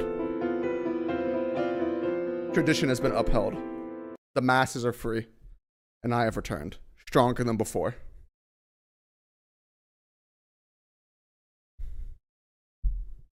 Have I read Rhythm of War? I have not.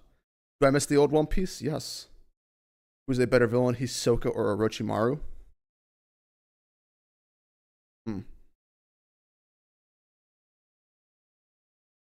Better.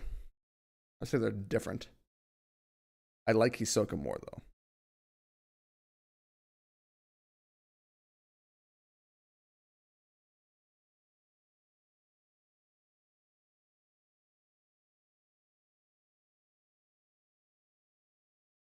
You don't think Yusuke is that good? He's alright. It's been a long time since I've seen Hakusho, so I can't really comment on Yusuke that much.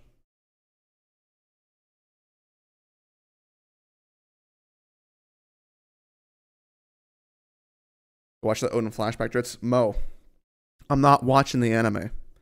I've read the flashback numerous times. I think it's doo doo. I'm sorry. More than Eric.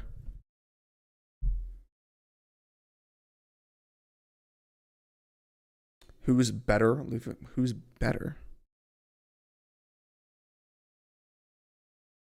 Just shout outs to Gwyn, Lord of Cinder.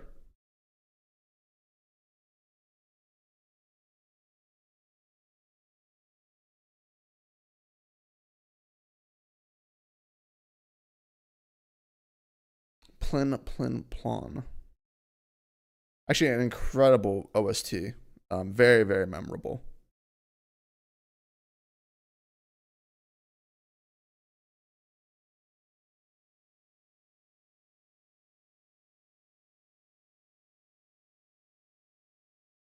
Yusuke Goat. Yeah, I haven't seen Hakusho since it was on Toonami.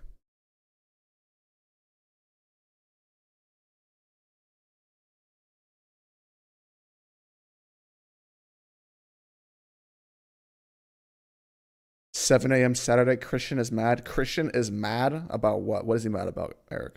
Tell me.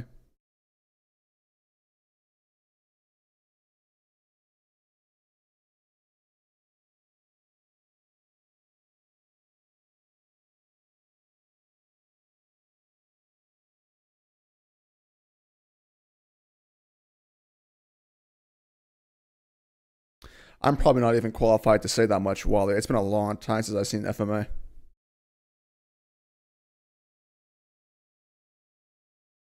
Naruto versus Sasuke, Luffy versus Usopp, which is better thematically? Naruto versus Sasuke. Thematically? Yeah, it's in hard. Thematically? Easily Naruto versus Sasuke. Ulti Nami. Ah, he's mad about that. Yo, Eric, I saw you dropping that directed anger on the timeline earlier today. Don't think I didn't see that. I saw you. Why don't you just get him into a call, Eric? Invite him onto the Red Force podcast so you can both go at it full throttle, huh? Like two deer fighting, two bucks in rut. Just.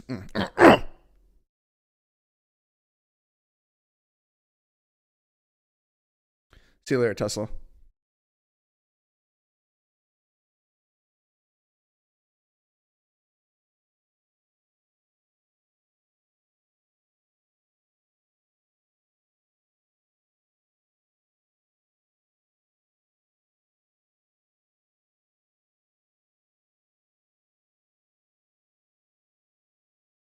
Who is my favorite Shonen MC?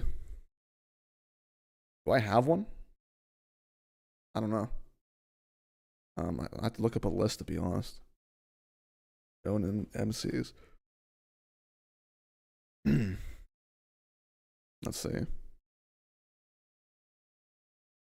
Oh, Kaneki. There we go. That's actually easy. Kaneki. Forgot that that's technically considered a shonen. I did. He didn't wanna. Oh, he declined. Eric. Is that what you're saying?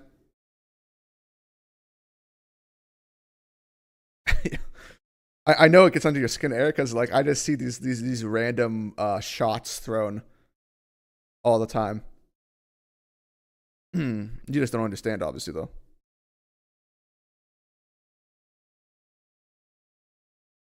Yeah, I know what you're talking about, Ahmed. I take both. Motion narrative and conflicting ideas. Yeah. Naruto versus Sasuke.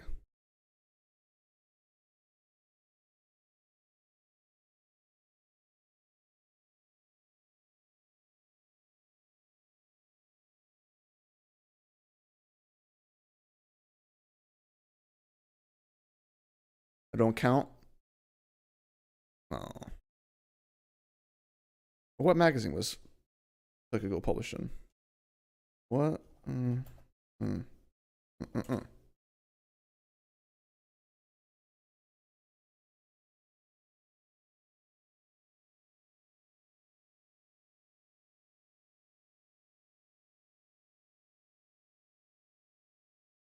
Oh, was Weekly Young Jump Seinen? Oh, then damn, I have to fucking find someone else then. Run out of options, huh? What's left? I haven't read Kenshin. I haven't read Yu Yu Hakusho. I'm not reading Gintama. Drop that. I haven't read Black Clover. I haven't read Dragon Ball. I haven't read JJK. I haven't read Chainsaw Man.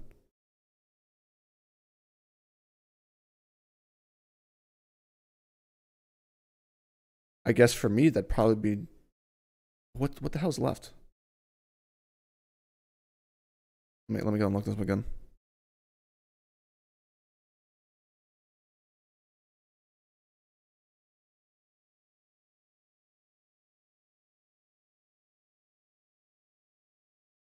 So we got Ed, we got Naruto, we got.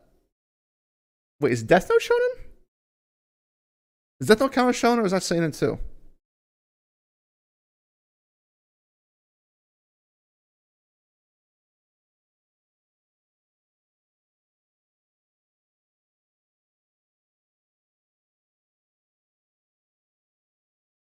Hmm.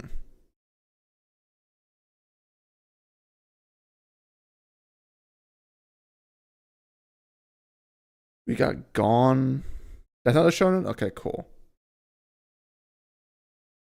I guess we're narrowing it down. I haven't read Attack on Titan. Haven't seen Mob.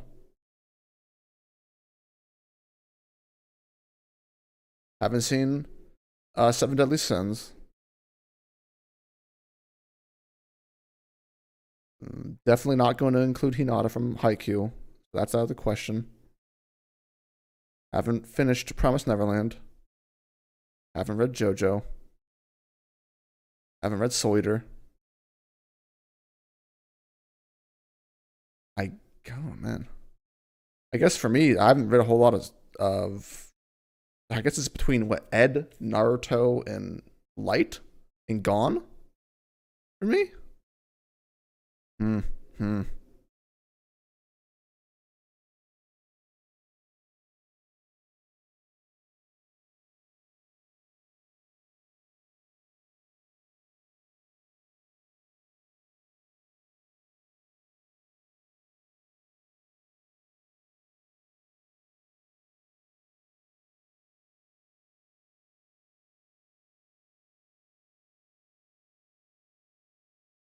I guess it's Naruto. Huh. I didn't really expect that.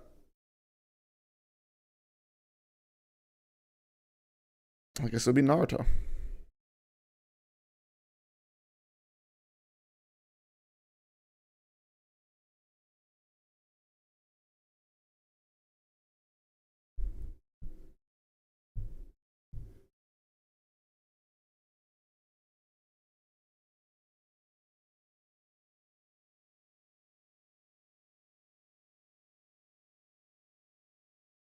What's all this? Okay. Too much pizza. Oh, Pizza Mate. Naruto of Luffy easily. Not if it's just Naruto and Luffy. Yeah, I'll choose Naruto every day. Yeah, I don't. Yeah, Sen. I don't really like Hinata, so I can't pick him.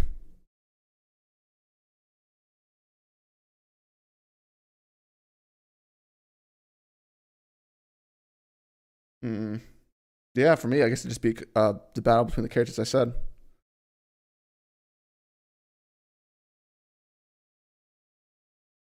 What made me drop Gintama? It's reading it is it's. I struggle to read a singular chapter of Gintama. It's a very rough read.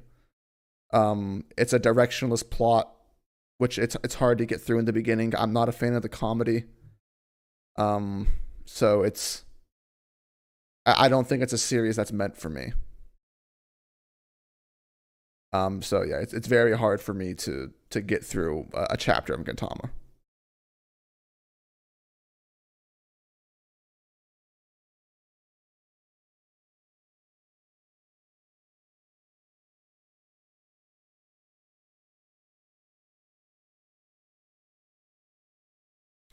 Give me your expansive thoughts on Kid versus Big Mom. Um, it'll um, he'll he'll use his metal to hit her a couple of times and uh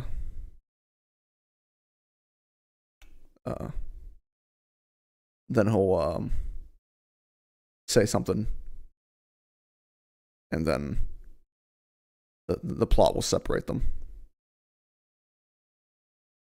There we go. That's pretty good, right?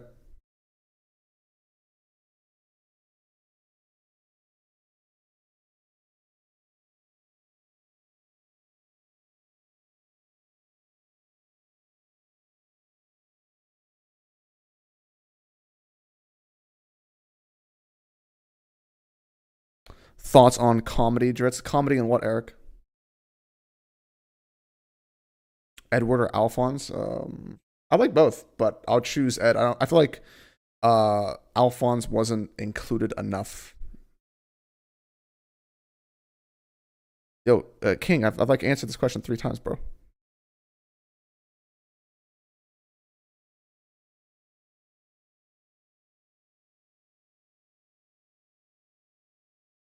Once again, I'm not saying that Gintama is bad. It's just that for what my preferences are, it's not a manga that's structured for me to enjoy. I'm not a fan of the comedy.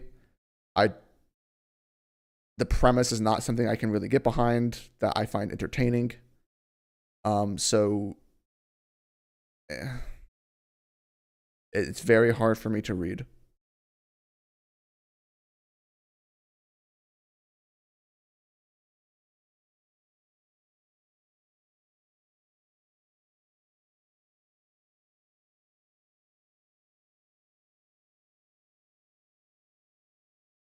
Its larger role in story feels like comedy is massively underrated. Oh, you're just talking about comedy in general, the role that comedy plays. Oh, I mean, like it is with like all of like these tonal categories. I think you definitely agree with this, Eric. The same that it is with like seriousness, drama, everything, all the different categories, happy, sad. Comedy plays an equally important role in fine tuning your story. It's kind of hard to find a story that doesn't at least to try and include some comedic moments.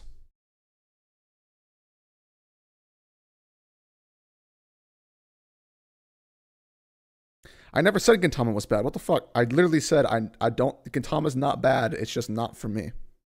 I never said it was bad.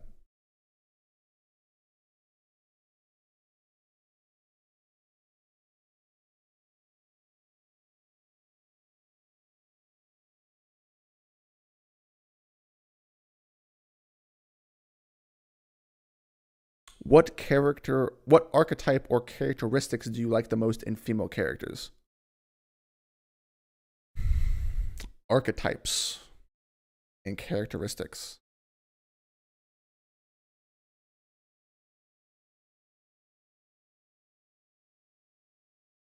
Um, I guess it depends on the type of character. I like a variety of archetypes when it comes to women. it mainly just comes down to how they're utilized in the story.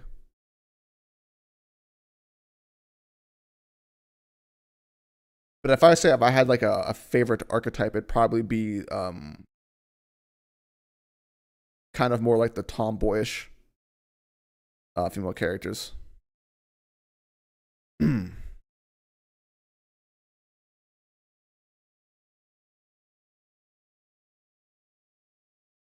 When you just reviewing JoJo, oh man, I don't know. We'll see.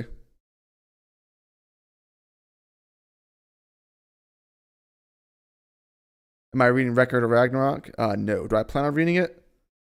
It's nowhere near anywhere on my priorities. Not just a random fighting manga. Not on my priorities.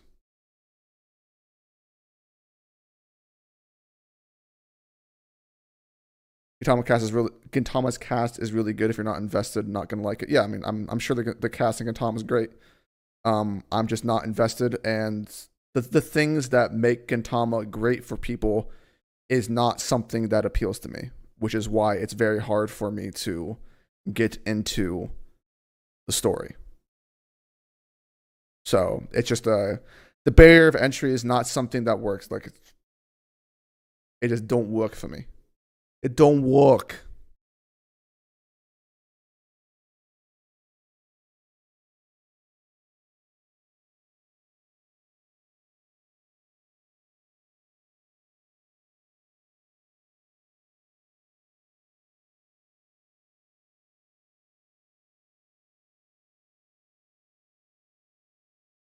Who's a worse character for me, Orihime or Sanji? Sanji.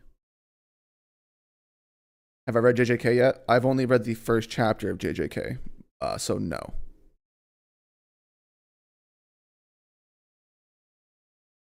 What are my manga reading priorities right now?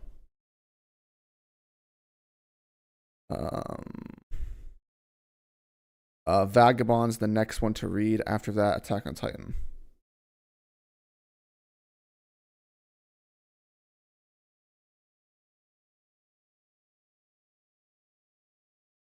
Exactly what Sen says. If you don't enjoy the comedy, then you won't like the series. It's all based and structured around the comedy and the build up for it. It's not a series for everyone. Exactly.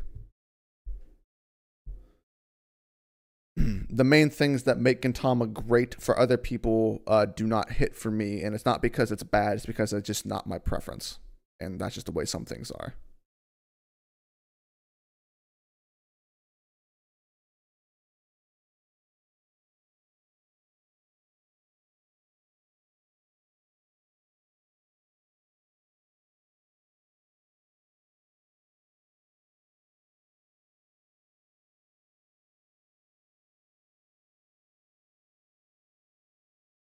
I'm gonna waste my time when I want to waste it on Pirate King. Remember that.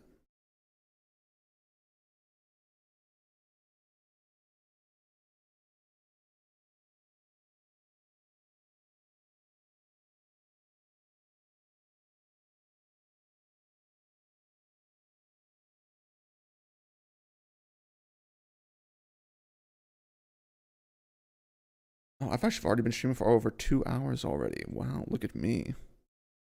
So productive.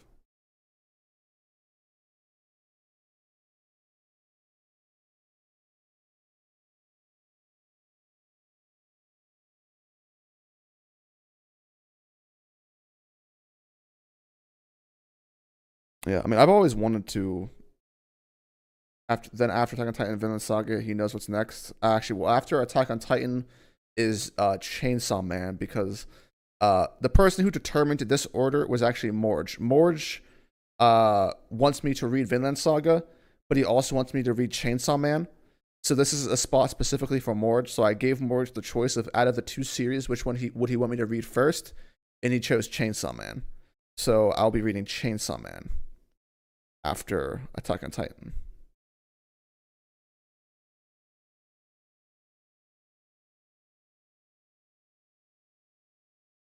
Also, Sam, what I don't even know what you're referring to. What's next after that?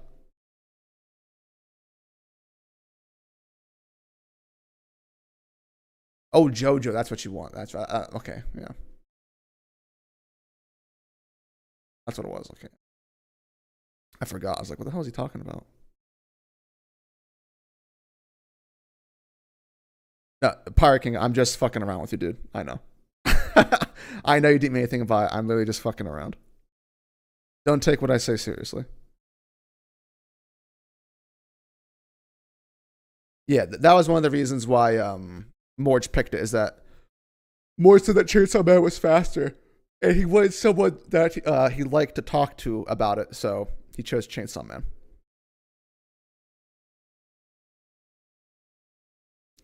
Although, oh man, I'm not gonna lie, son. JoJo, oh, I just have a feeling that I am going to dislike JoJo in the same fashion that I'm. Well, actually, I guess not. This it's just that JoJo's not going to hit for me in the same way that Gintama doesn't for me. I feel like JoJo will just not be a series that I can get down with, but we'll have to see. We'll have to see.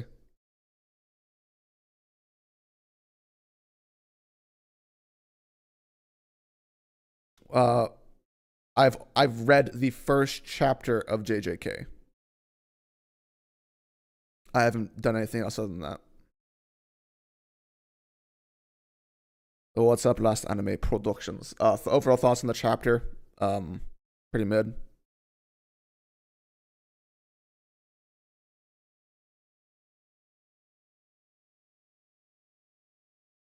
What's up, Loner? How you doing, man? Oh, what's this?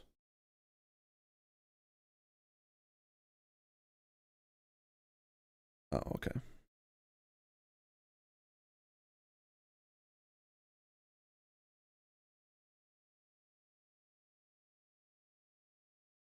Would recommend watching the Vinland Saga anime. It's the best anime first season I've ever seen.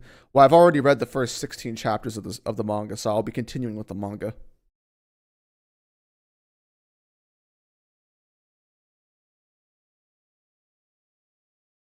Yeah, I need to start getting my ass into gear with all of the things and projects that I have, so that I can actually start reading these other series and making videos on them. I need to get this One Piece video done. I need to make that monster video, and then I can actually read other stories. The thing that's preventing me from reading other stories right now is fucking my inability to do shit.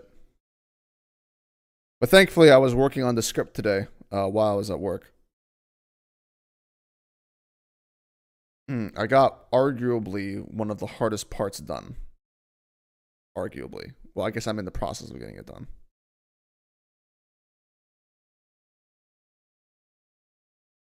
Peace out, Jake. Woo.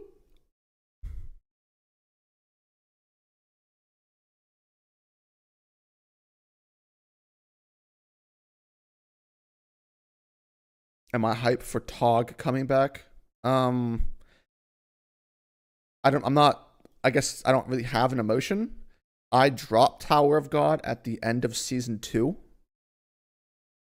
So if it's coming back, then that I'm happy for the author, because I know the author was having some issues. So, it's great to see him come back to normality. That's the hope, Sen. That is the plan.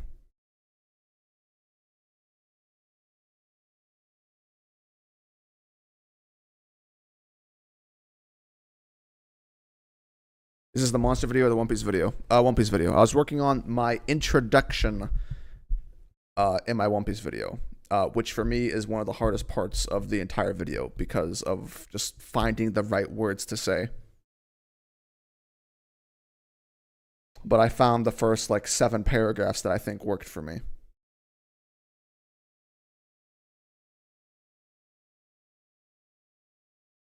Built different last anime.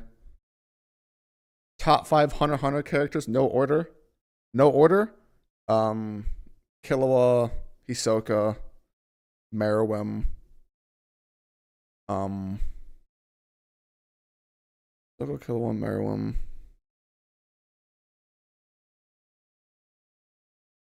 Hmm. After that, it's hard.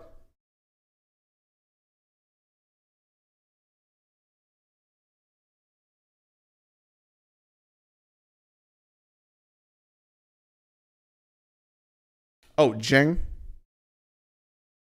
Jing, and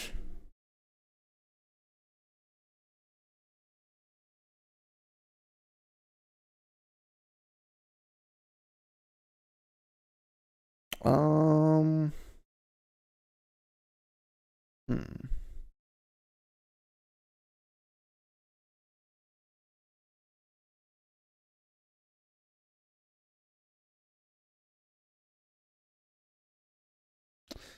I got Killua, Hisoka, Meruem, Jing, and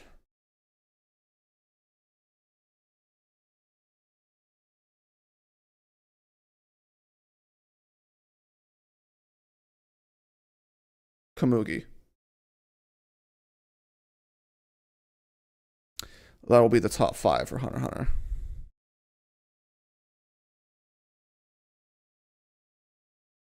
Relatable, Eric. It is hard to make things. Prepare for the greatness kid about to put on a display versus Big Mom. That's going to be a lot of metal claws he's using.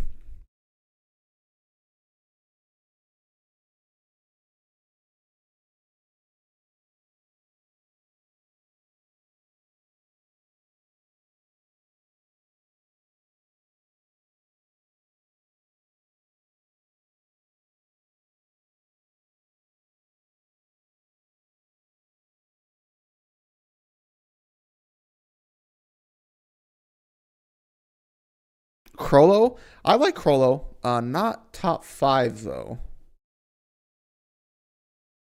Pariston? Pariston's dope. I like Pariston.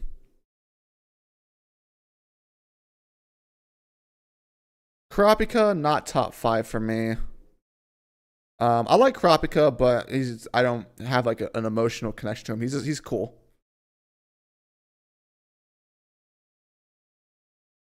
Um,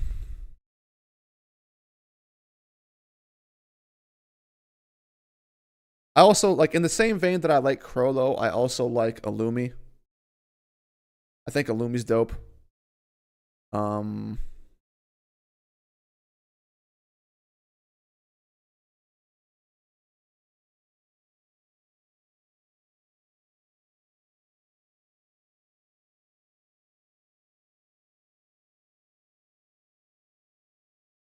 Terror Sandwich top 5. Sarainik.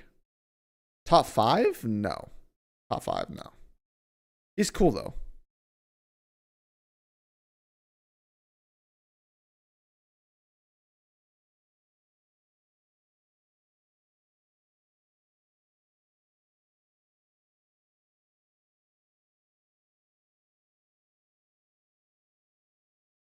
You notice things that I never even think about. God, I feel stupid whenever you analyze stuff. Yes, inflate my ego. Oh yes. Dreg, do it. Inflate my ego.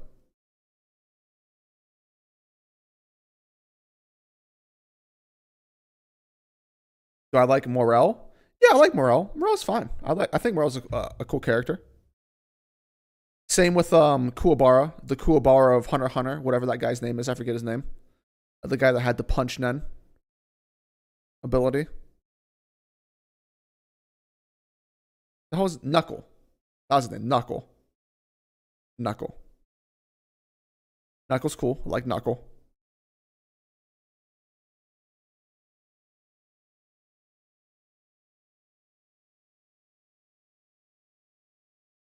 But I think Nami and Usopp won't fight at all in this arc. Um, I don't. It's a big question mark. I'm not really sure what's going on with the Nami and Usopp stuff. I half expect page 1 and Ulti to get up. As crazy as that sounds, I kind of expect them to get back up.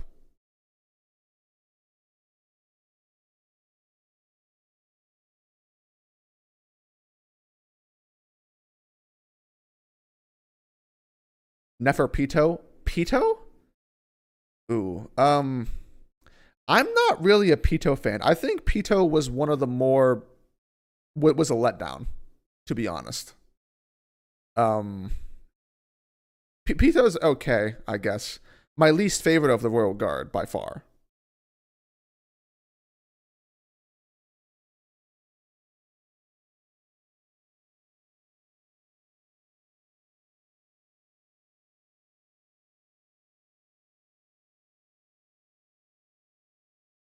Yo, just you're just gonna look at the big picture and bad in your gut is not gonna be good until you know it is. Wait, you're just gonna look at the big picture and bad in your gut is not gonna be good until you know it is.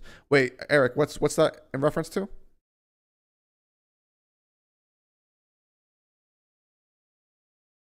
Ulti has a hole in her chest. So what? What does that even mean, Eric? This is One Piece. Does that mean anything? Listen, Eric, look about this from a structural standpoint. 23 or 24, 23 or 24 chapters ago, Oda started the Nami and Usopp being chased by Page One and Ulti stuff. What was the point of doing that if they were just going to be defeated by Big Mom? Why are Nami and Usopp even here? What are they going to do? Why have these dialogues about Nami saying, "Yeah, I'm definitely gonna beat up Ulti. If only I had stronger lightning attacks, then I could get it done." For then Ulti to be one shot by Big Mom and then just gone. Like, even though she should be out for the count, like power scaling wise, she should be out for the count, no doubt. But like, that's why I feel like it's not over. They're just going to get up, be severely hurt, and that's how the Straw Hats are going to win because they're severely hurt.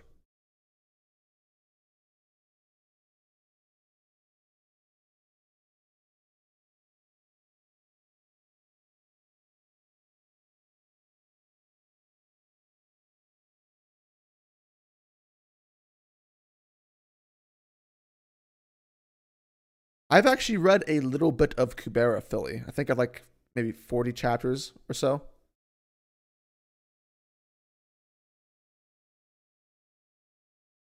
Sen, I believe it. I believe it. Uh, the plot contrivances strike anew. Ulti in page one being nerfed so that Nami and Usopp could win. I makes sense to me. Otherwise, then we have to question what the structure. If Ulti and page one are actually done, then Usopp and Nami are either going to a different fight or the raid's failing. If they're actually defeated, which I don't think they are, but if they are actually defeated, then Nami and Page One are Nami and Usopp are either going to a different fight or the raid's literally going to fail.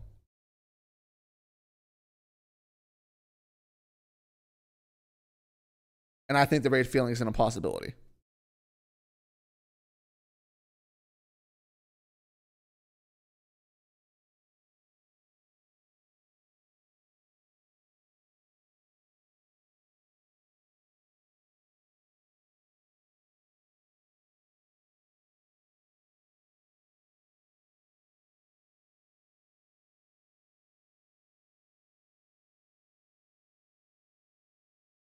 Let me see what Garrick said here. Back in your gut. Piece of art is not going to be good until you make it good. Don't get demotivated when it's not working. Eric, what's this in reference to?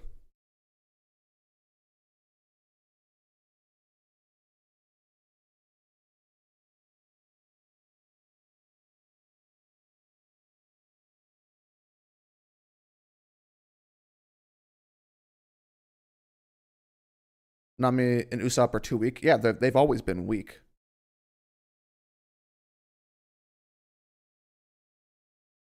And, power scaling wise, it would make sense to nerf people, but it's not a satisfying way to conclude things.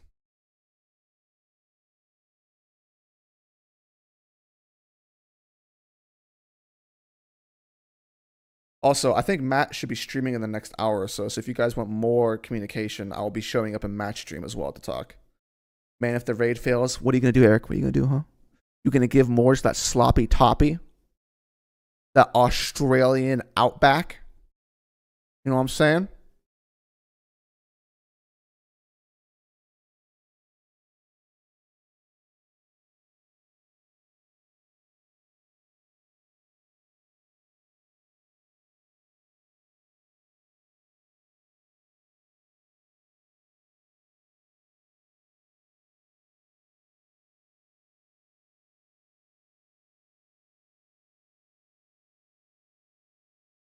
can't take another 100 chapters, man. Hey, listen. I mean, I agree with you, Eric. You know that. So.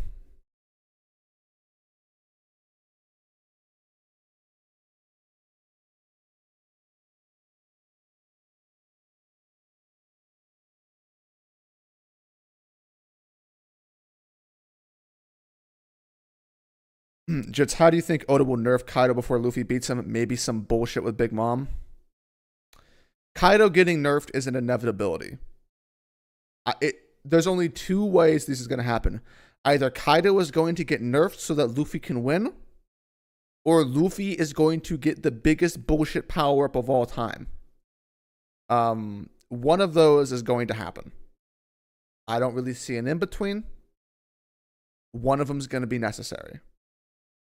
And the most logical one is Kaido being nerfed. Whether that comes from Big Mom or who knows, even Yamato. It will happen in some way, shape, or form.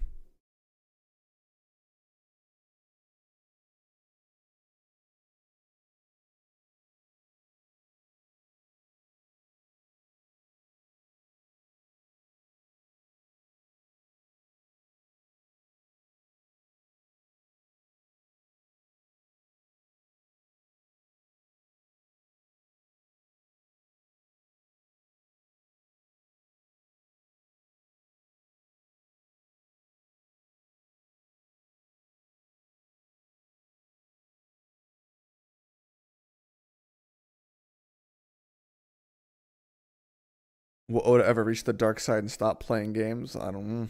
Who knows?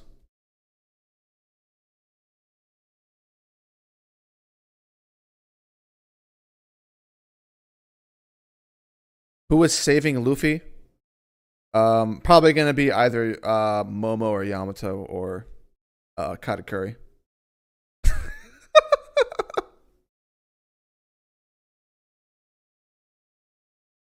You think Usopp gonna be sorry for the rest of the series? He shouldn't be, given his dream. He shouldn't be. When is the J. Cole discussion stream coming? Dude, I don't even know. I don't know anything about Jermaine.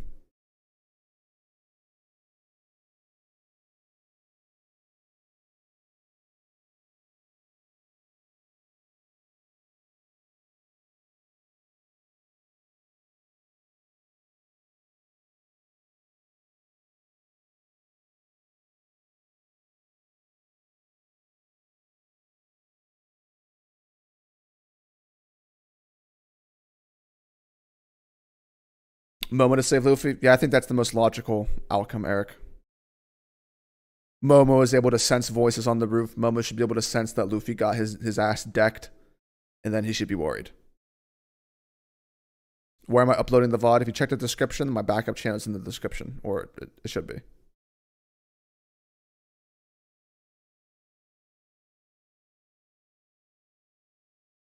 Are we going to get a Kaido / Rocks flashback? Oh yeah, I think so. I think it will happen relatively soon, actually. Like maybe within the next couple chapters, even. Who knows?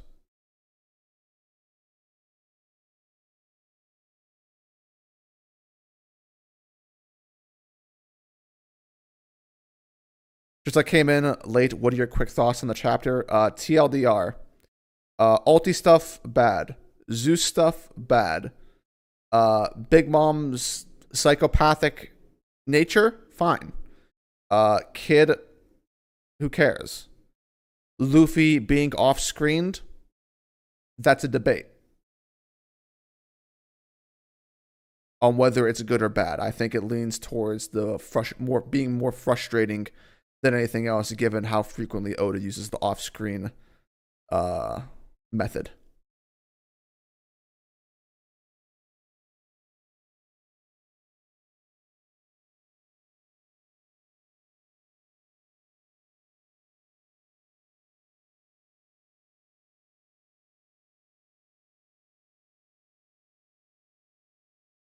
Likelihood of Yamato and Kaido not being biologically related. I don't know. Is there Is there even a way to lean one over the other? Because I don't know. I haven't seen anything to give more credence to one idea than the other.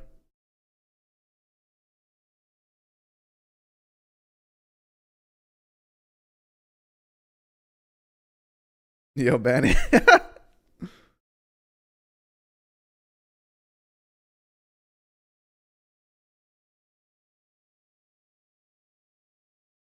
I think the chapter ending could lead to the Rocks flashback. I think that's a good idea, Wallace.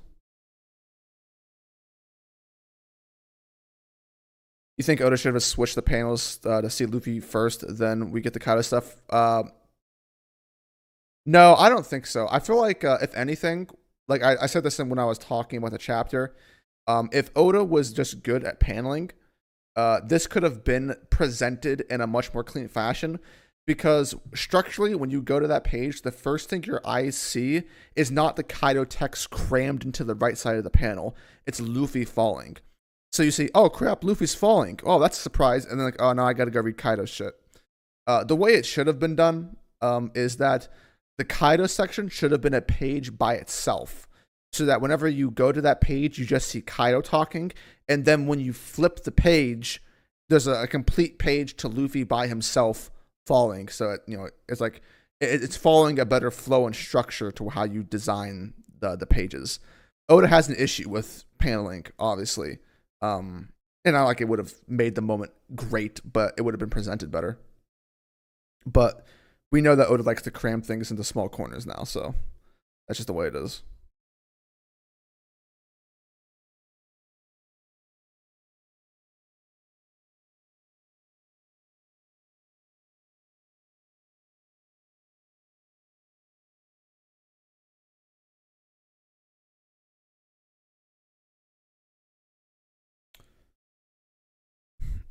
What do you think the Strats will do or go if they disband? If they disband?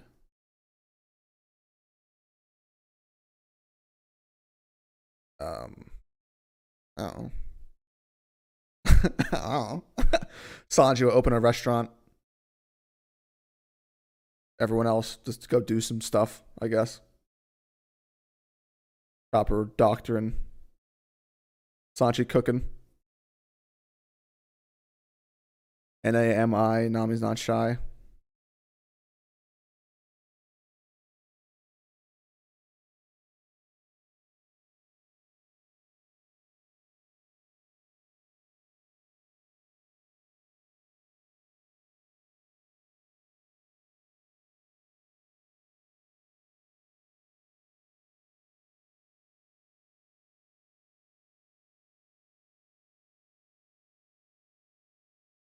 No, Oda didn't answer what they would do if they disbanded. Oda basically just said if they were living in an alternate timeline in the real world, what would their jobs be?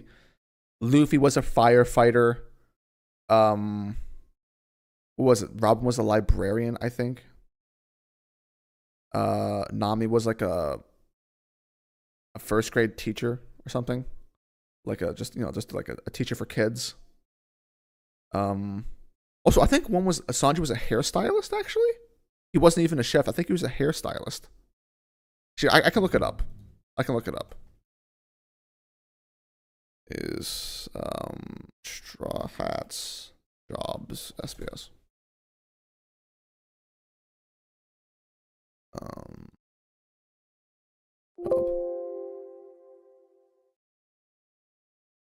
okay, yeah, here it is. Luffy would be a firefighter. Zoro would be a police officer. Nami would be a child care worker. Usopp would be a graphic designer. Sanji would be a beauty salon worker, so he's a gay. Chopper's the elementary school teacher. The fuck? Robin is a cabin attendant. Frankie's a pilot. And then Brooke is a detective. So, yeah, there you go.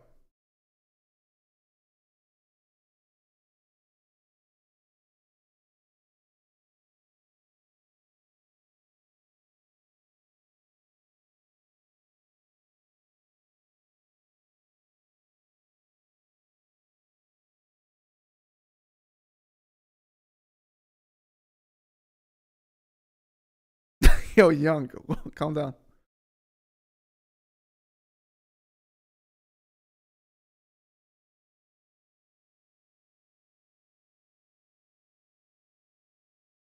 Why doesn't Sanji just be a cook? Why isn't Chopper a doctor?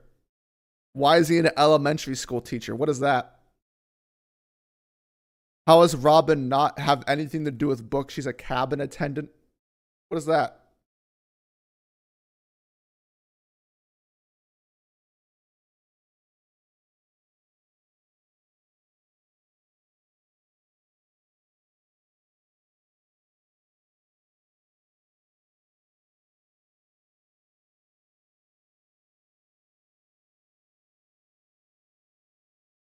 Will Luffy die at the end of the story? A good question. And I feel like most people want Luffy to die. I think personally that the story has been constructed to make Luffy live as opposed to die. And I think there's like, just for me, it kind of goes along with certain thematics in the story and things that Luffy has that other people don't have. So, as an example, Roger kind of got fucked over by being in the wrong timeline and not having access to the same things that Luffy did.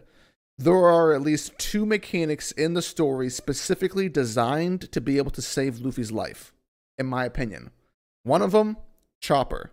The second one, Law. Both of these prevent Luffy from succumbing to the same things that someone like Roger would or any other person would. You catch a disease, you have the world's best doctor that can cure any disease. You have a lifespan issue. Law's Devil Fruit ability was designed to increase someone's lifespan. So I think Luffy has the tools to live rather than die.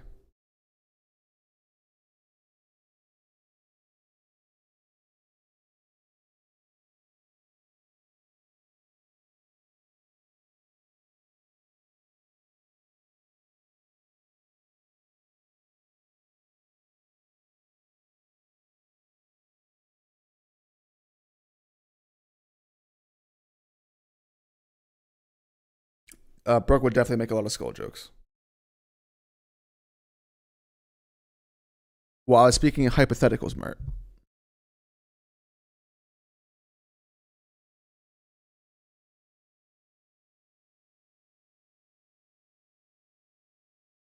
Why didn't Roger just ask Toki to send him to the future?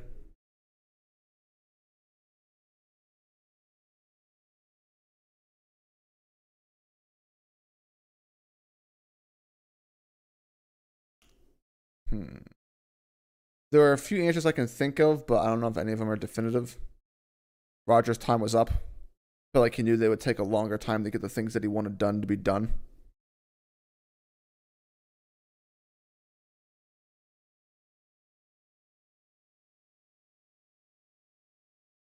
I think Law is a better doctor than Chopper. Yes.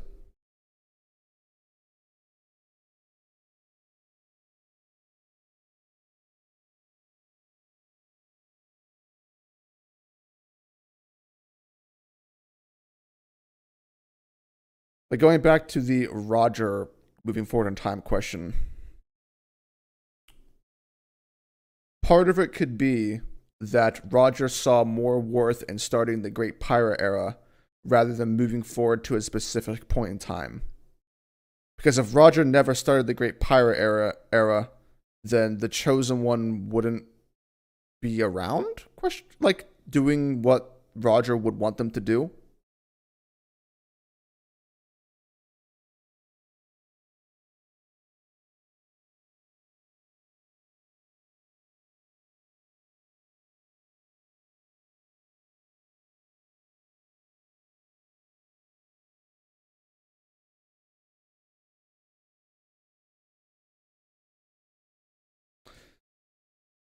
Gym-based swim instructor and carrot fitness instructor Dritz. Well, is that like an SBS question that Oda recently answered? What?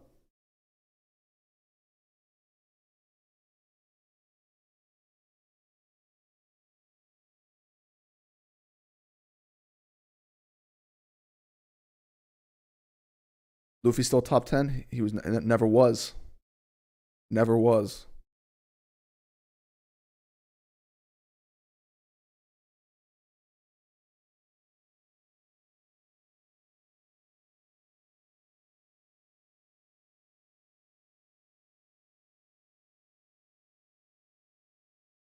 Anyway, boys, the chat has slowed down. So if you want more One Piece discussion on the chapter, Virgo is streaming right now, and Matt will be streaming. Maybe he might be a fraud. Who the fuck knows? But if Matt streams, I will be there. So I will catch you guys around later. I might not upload this VOD because there has been a lot of just downtime and just kind of just regular vibing in this one. Maybe I'll just cut out the section where I stop talking about the chapter. Because this is mainly just a chill one. I don't know if it'd be great to like watch on a redo. Maybe I'll just do the part where I talk about the chapter. But regardless, I will catch you guys